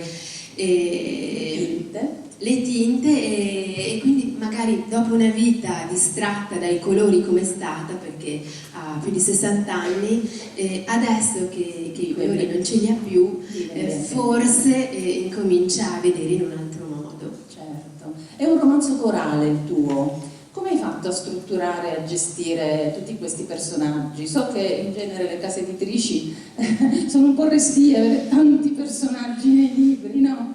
Come hai fatto a gestire la situazione? Beh, diciamo che è un po' la mia impronta digitale, anche nei gialli, perché La Regina dei Colori, dopo tanti romanzi noir gialli, era il 13° romanzo, non giallo però. Ma in tutte le storie che racconto ciò che amo tantissimo è proprio immergermi nelle vite, quindi tutti i miei romanzi sono popolatissimi e insieme all'ironia diciamo che è un po' la mia impronta digitale. Ma c'è qualcosa di famiglia? Avrai una famiglia numerosa? Oppure cosa c'è di autobiografico nel tuo libro? Tutto e niente, perché è inevitabile che qualcosa di te della tua vita coli fra le pagine. Però visto che affascinarmi sono proprio le vite, io sono quella che sul treno, dal dottore, in fila alla posta, insomma io non leggo mai ma ascolto. E quindi sono piccoli semini che si installano nel cervello, si gonfiano e poi vanno dei personaggi delle storie. Bravissima, complimenti ancora. Grazie davvero. Volevo dire solo una cosa, la vostra cura, la vostra attenzione per le storie, perché io credo che premi come questo, che riescono a coinvolgere tutta la città e far sì che le storie vivono in tutte le declinazioni, è una cosa meravigliosa, quindi grazie. Grazie.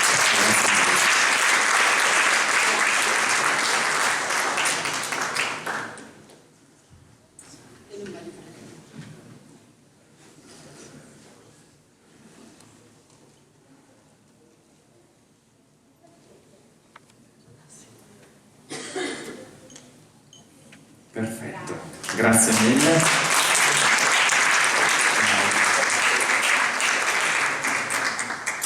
Dunque, mancano due. Meno due. Però sono quelli più ciccioli. E dunque, io guarda, farei una cosa così. Io darei proprio direttamente la parola a Michele Sbardella per la lettura di un estratto del libro che è arrivato al secondo posto.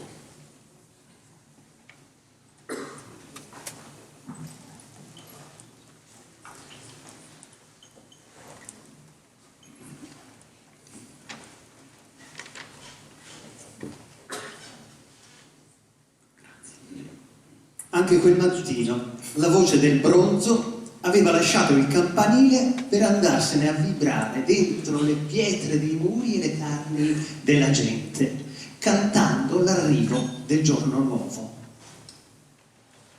Era partita la voce, alta e spavalda, dall'unica chiesa del paese, per inondare la piazza antistante e ripartirne più tenue, ma non meno decisa contro i bassi palazzi d'ocra, strisciando sui ciottoli dei vicoli, perdendosi in porte antiche e rinvigorendosi negli intrecci di ferro battuto, per giungere, come uno squillante rituale, alle tempie di quelli già appollaiati ai tavolini del bar, e come un vuoto richiamo per le orecchie già stanche dei pescatori che tirano le barche cariche di pesci.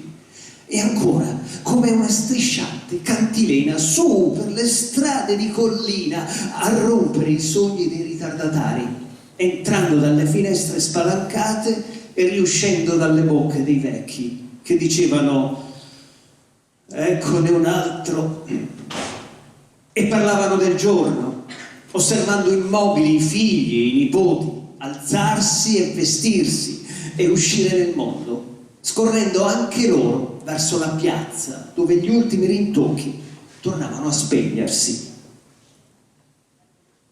Così iniziava a San Melario, smuovendone il sangue che si era rappreso durante la notte per le strade e negli occhi della gente, la giornata. Quella mattina la voce del bronzo vibrò contro qualcosa di inaspettato. Era un drappo pesante, forse di velluto e scuro, forse nerastro o violaceo, che veniva giù dal ramo di un platano al centro del parco di Verri. Il drappo avvolgeva un corpo che la voce raggiunse a fatica, accompagnandolo brevemente nelle sue oscillazioni. Intorno, occhi e bocche dilatati e mute che il bronzo non aveva saputo turbare.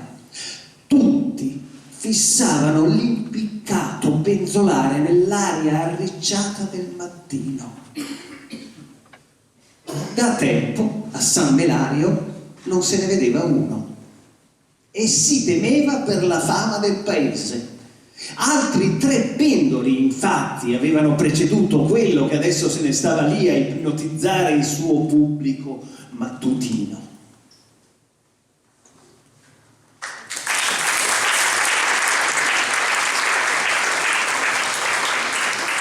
Grazie, bella, giusta. Grazie mille. Ci siamo tenuti un premio da fare noi. Sì, per fare noi, se no non premiamo nessuno. Cioè, il premio va bene. E il secondo posto della sezione narrativa è... Il premio è mio e ci gioco io. E fai quello che ti pare, bravo. Come fanno le medie il pallone. Sì. Vuoi leggerlo tu? Allora, no, leggilo tu. Il secondo posto della sezione narrativa va a Paolo Iasevoli con Il paese dei pendoli, delegato Antonello Taranto. Sentiamo.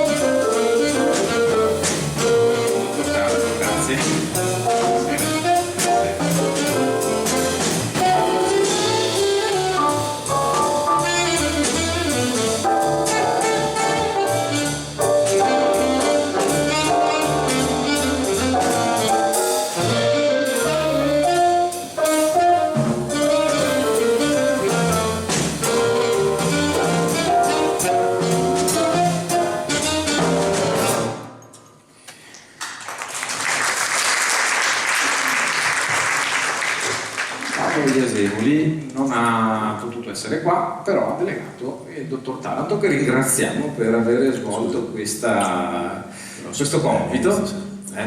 Grossi problemi di microfoni stasera. Io ho grossi problemi in generale stasera, però va bene.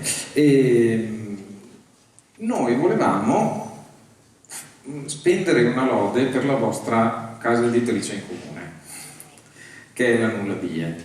Sì. Volevi parlare tu? Vuoi che parli? Sì, dopo le passiamo subito la parola.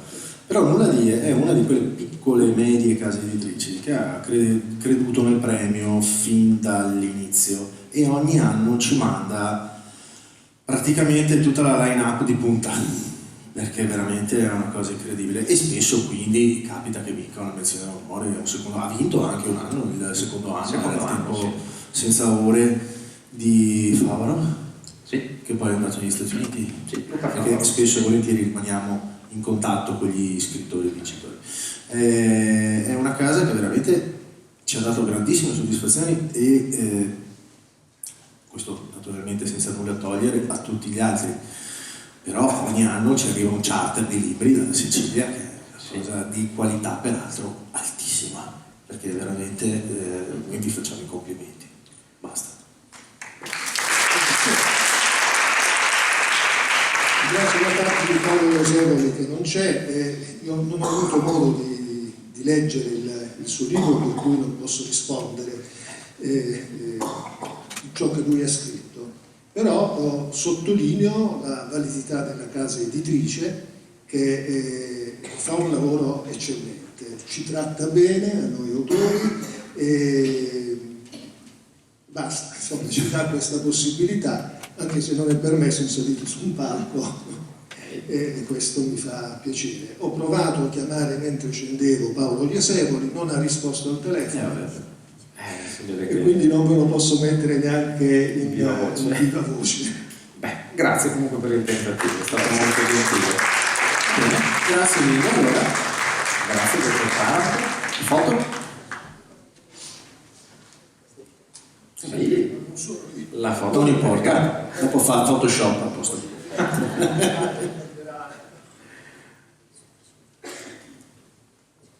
Benissimo, grazie mille.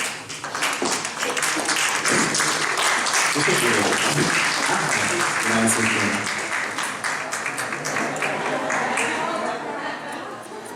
Lei è delegato. Eh sì, si figuri. Arrivederci, grazie, molto gentile.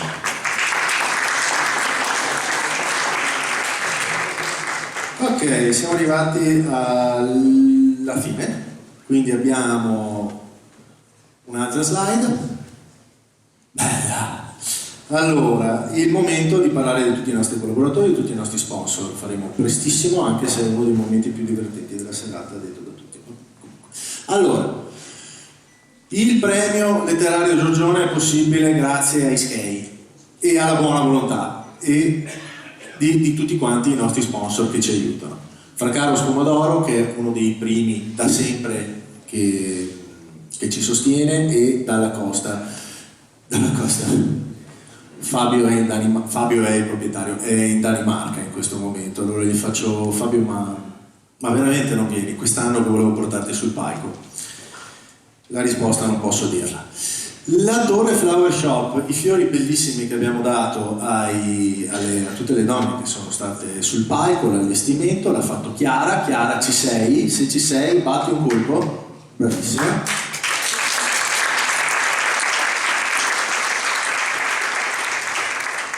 Che da qui a poco si prenderà una pausa, in quanto Chiara, oltre a essere una bravissima fioraia, l'avete visto, e una ragazza gentilissima, è anche una già mamma che sta per diventare di nuovo mamma. Quindi fra qualche mese dovrà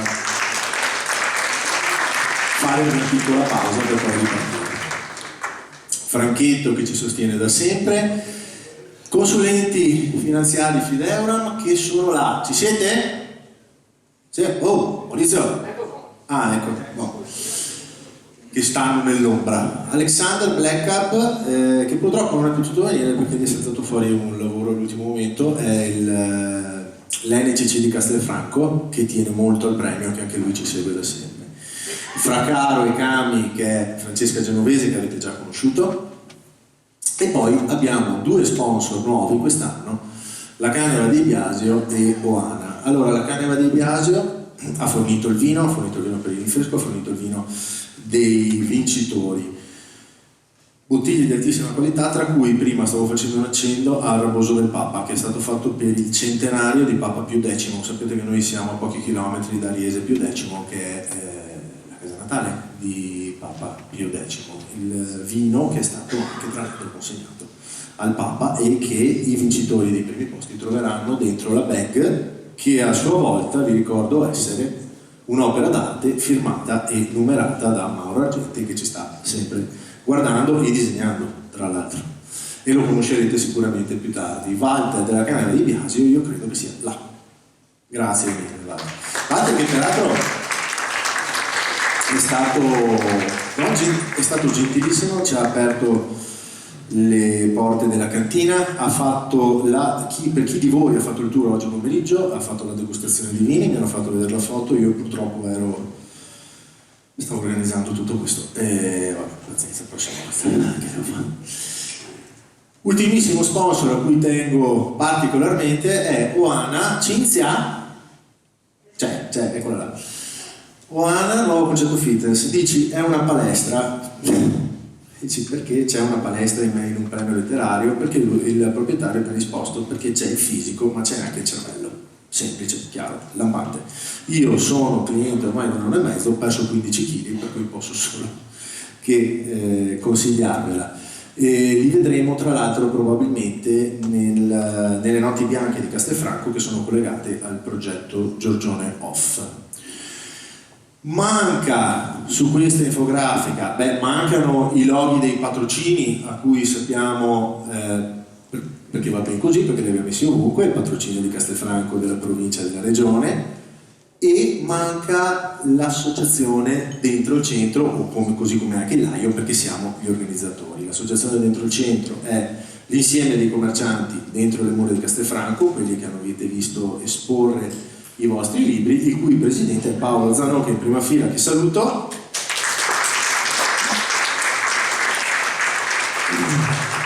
Che non vuole venire. Accanto a Paolo Zanò però abbiamo una donna a essere speciale, ovvero la persona che sopporta tutti i nostri capricci durante l'anno. No, non è vero, è una persona... No, sì, è verissimo invece. Se non ci fosse lei noi non potremmo fare questo premio, l'assessore alla cultura Roberta Garbuglio.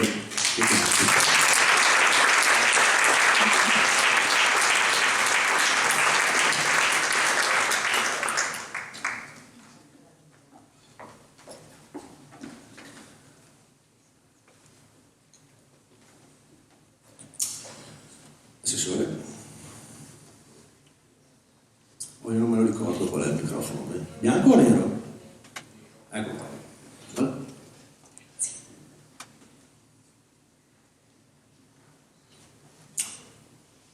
Vai, il panico tu. Buonasera a tutti, è un piacere vedervi sempre numerosi in questa occasione.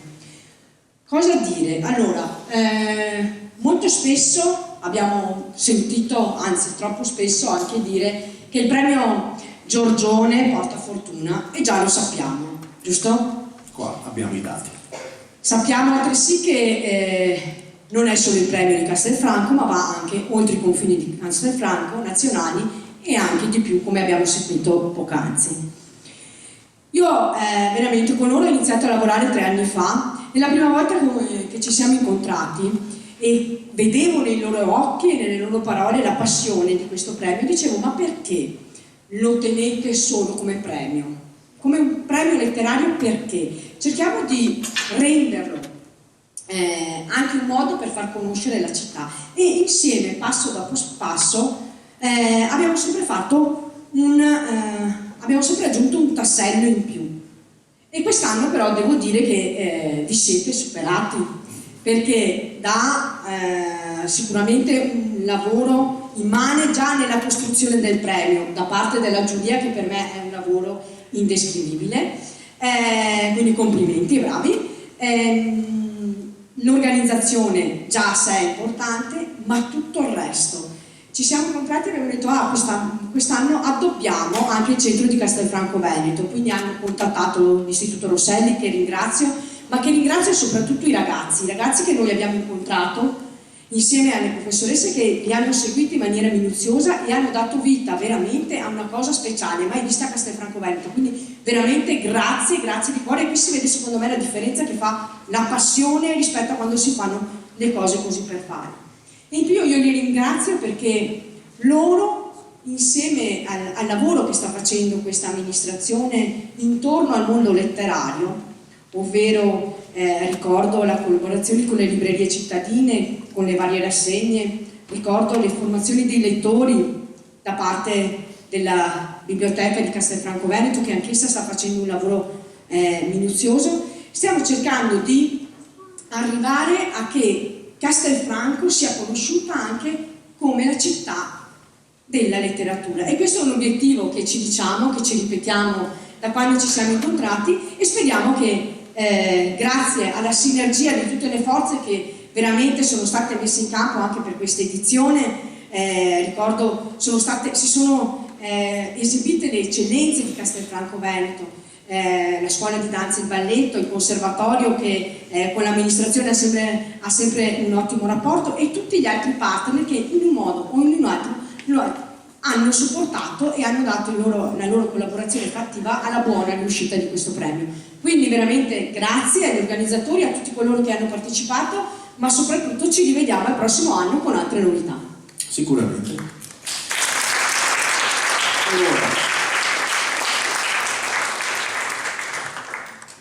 Ora apriremo la busta, anzi prima leggeremo l'estratto, anzi prima faremo un'altra cosa. Voglio salutare una signora che sta là, si chiama Maria Grazia, e senza Maria Grazia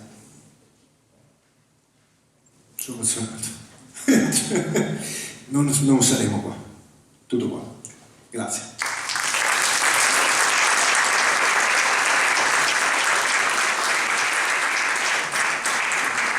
Bene, a questo punto passiamo la parola a Maria Elena Selva per l'ultimo estratto della serata.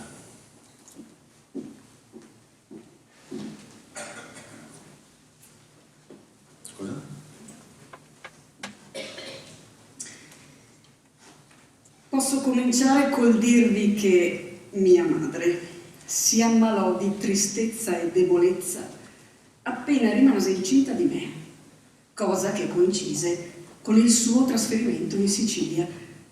Ha sempre dato la colpa a un malocchio preso da una vecchia quando, ancora ragazza, lavorava in un panificio al nord. Mia madre si rifiutò di concederle credito per l'ennesima volta. La vecchia allora, invidiosa di lei e della sua giovinezza, la raggiunse con un balzo dietro il bancone e le mollò un pugno rabbioso tra le scapole. Prima di andarsene, le lanciò la sventura con un occhio secco e malvagio: tu non sopravviverai alla prima gravidanza.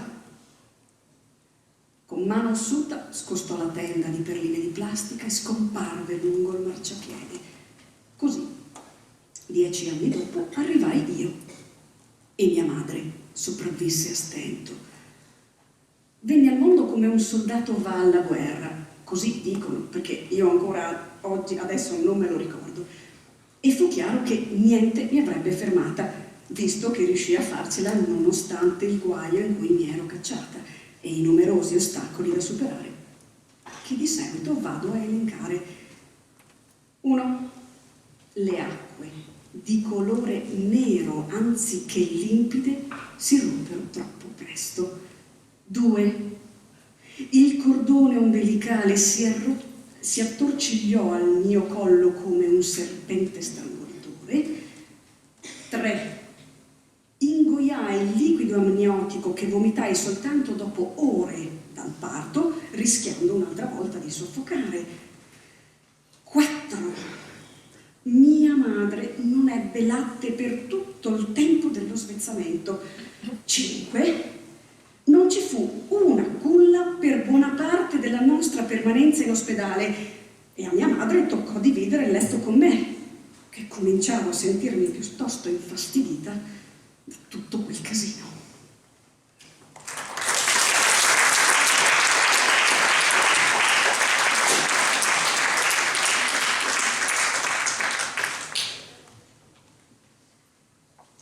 Stasera il microfono niente. L'ultima busta della serata.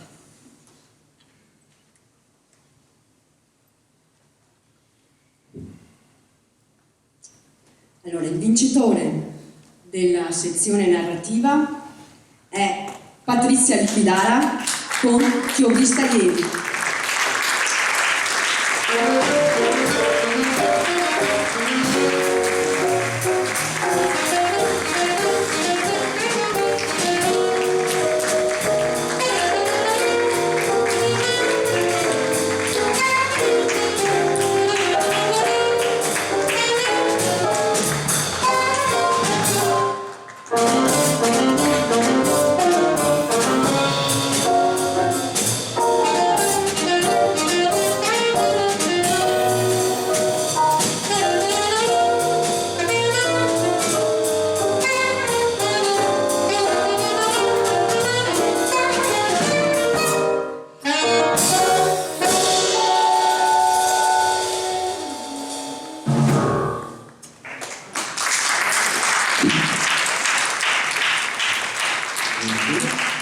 Grazie. Sei emozionata? Sì. Un pochino. Tanto. Più di lui. Ma io credo di sì. Ma infatti questa cosa è... A parte che non me l'aspettavo. Infatti ho la gola secca. E per me è un guaio avere la gola secca perché... Cioè io sono abbastanza abituata ai palchi, però di solito sono lì con i musicisti, ed è stranissimo essere qui. E se sono lì con i musicisti non posso avere la gola secca. Ma non so neanche cosa dire. No, sono proprio emozionata, cioè... Ma se vuoi passo io a fare qualche domanda. Sì, va bene, mi sento un po' cretina a dire la verità. No, Guarda, no, è se vuoi, bellissimo. puoi sederti, Mi siedo. O stai? No, è sempre sconvolgente questa cosa per me, perché questo libro mi sta regalando tantissimo ed è una nuova parte di me, è un'altra parte di me, no? E quindi appunto di solito sto sul palco, è un po' la mia casa il palco, però davvero pochissime volte provo un'emozione così forte come con questo libro. Ma anche quando lo vado a presentare, è una cosa bellissima. Quindi grazie. Allora intanto complimenti ancora. E proprio agganciando a quello che è, a cui stavi accennando te, da cantautrice a scrittrice, una vita dedicata all'arte del comunicare. Come si trova nei panni di scrittrice? Oddio, infatti, sì, emozionata.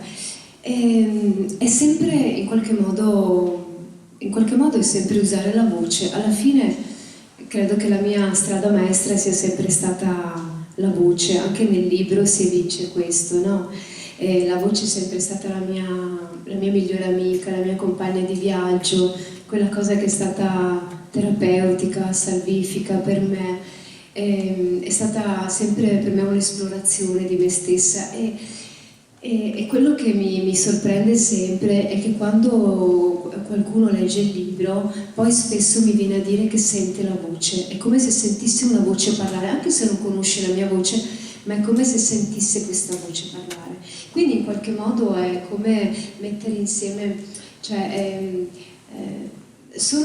forse è la prima volta a 51 anni che io riesco a mettere insieme le varie parti di me e a sentirmi molto più centrata come artista, no? Io vengo da un mondo dove bisogna dare delle etichette, soprattutto per quanto riguarda la musica. Quando io sono uscita e ho scritto le prime canzoni era molto importante essere solo quello, cioè quindi io dovevo essere l'interprete, poi la cantautrice, ed era sempre molto molto faticoso poter dire che io potevo essere e desideravo essere anche altro, perché qualcosa di me voleva essere anche altro. Ho sempre avuto questa grande curiosità e quindi forse è la prima volta adesso che tutte queste cose si stanno mettendo insieme e io mi sento di essere non solo la bambina del libro, ma anche la mamma di quella bambina lì.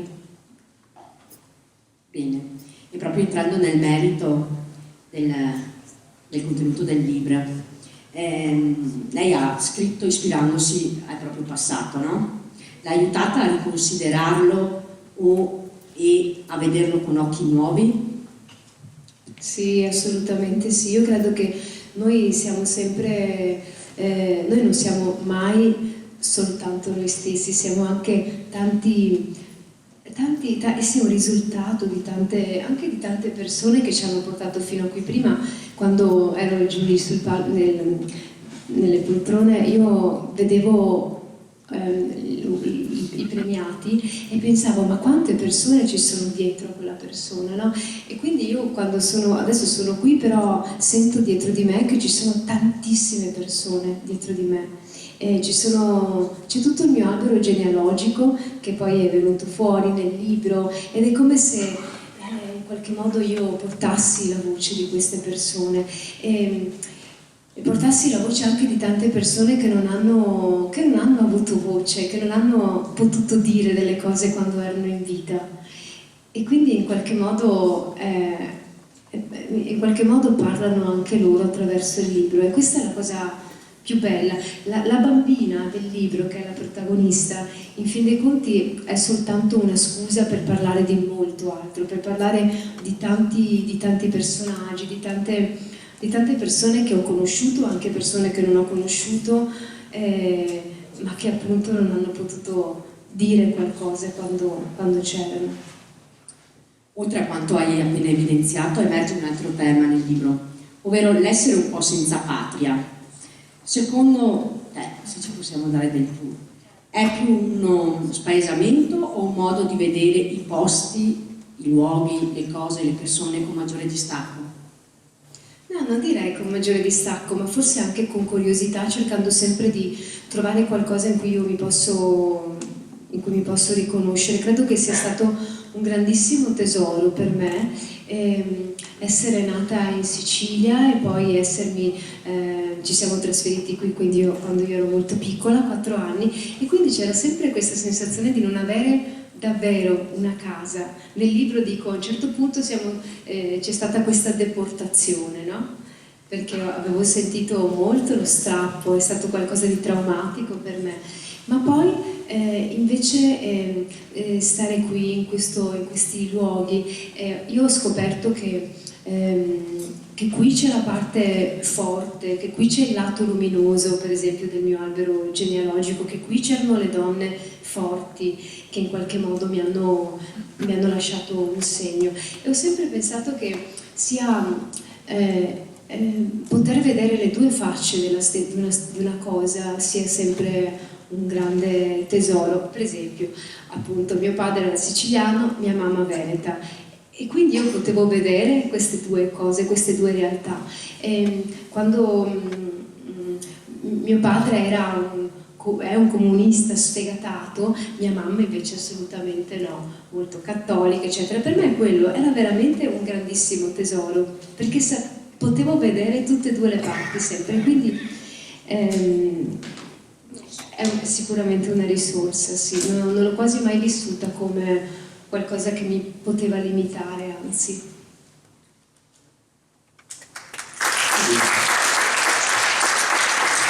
Grazie. Devo dire che intanto grazie a voi che avete organizzato il premio, ed è bellissimo proprio perché c'era tanto entusiasmo. Qualche volta venivo su Facebook, no, a vedere cosa scrivevate e vedevo tutto questo entusiasmo, ed è una cosa rara. Poi è una cosa rara anche coinvolgere tutta la città, questo è molto bello, e quindi ringrazio anche i giurati, perché insomma il libro, vabbè, almeno il mio è lungo, 432 pagine, quindi insomma anche un po'... Ecco. Vabbè, poi ringrazio anche i musicisti che sono, perché appunto di solito sono lì, ringrazio il pubblico, ma soprattutto ringrazio Letizia che ha creduto tanto e che crede in questo libro, che mi ha tanto aiutato anche ad arrivare fino a qui, e quindi voglio dividere questo premio con lei, con te Letizia. Grazie.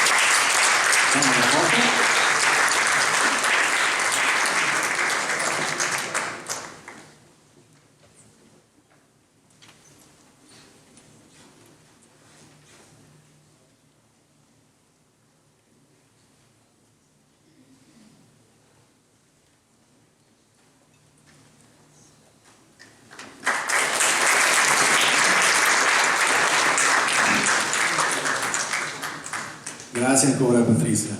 E andiamo col brano di chiusura.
innanzitutto il conservatorio, siete stati fantastici, grazie a voi per essere stati qui questa sera con noi e per aver partecipato al premio Giorgione del 2024. Il premio Giorgione non finisce qui, perché i vincitori di questa edizione saranno invitati poi alla rassegna Premio Giorgione Off per approfondire i libri vincitori e conoscerli dalla viva voce dei protagonisti e degli scrittori. Abbiamo già, a tal proposito, all'interno del grande contenitore Premio Giorgione Off, abbiamo già 2 appuntamenti la settimana prossima, perché conosceremo meglio Roberta Recchia lunedì e François Morlupi, che è stato vincitore del Premio Giorgione 3 anni fa, mi pare, con il suo nuovo libro Domenica verrà presentato. Comunque pubblicheremo le locandine, quindi verrete a conoscenza. Io darei un omaggio floreale alla lettrice e ringrazierei entrambi i lettori perché ci hanno tenuto compagnia. Ringrazio le amministrazioni comunali, provinciale e regionale che ci hanno sostenuti, tutte le associazioni che hanno partecipato al conservatorio. Che succede? Tutto bene? No, è che stavolta il microfono è acceso, ok, ho visto, se no ci capisco. Bene, grazie alla giuria per essere stati con noi, ci alziamo in piedi e vi salutiamo. Vi auguriamo una buona lettura. Ho dimenticato qualcuno probabilmente. Abbiamo salutato tutti, abbiamo ringraziato tutti, adesso c'è il rinfresco per tutti gli intervenuti che si fa sul Sagrato del Duomo davanti al Bistro San Giustino. Fuori di qui troverete Castelfranco in festa con uno speed date letterario organizzato in Piazzetta Guidorin, dove c'è il bosco del Barone Rampante, dell'Associazione Idee, la scuola di danza Signor Tango con una serata di salsa e baciata sempre sul Sagrato e sotto la torre civica DJ e musica pal presso il Red Clock e il Corten, che sono 2 locali notturni, quindi se volete siamo qua per voi. Grazie a tutti e buonanotte. Paolo? Si pare.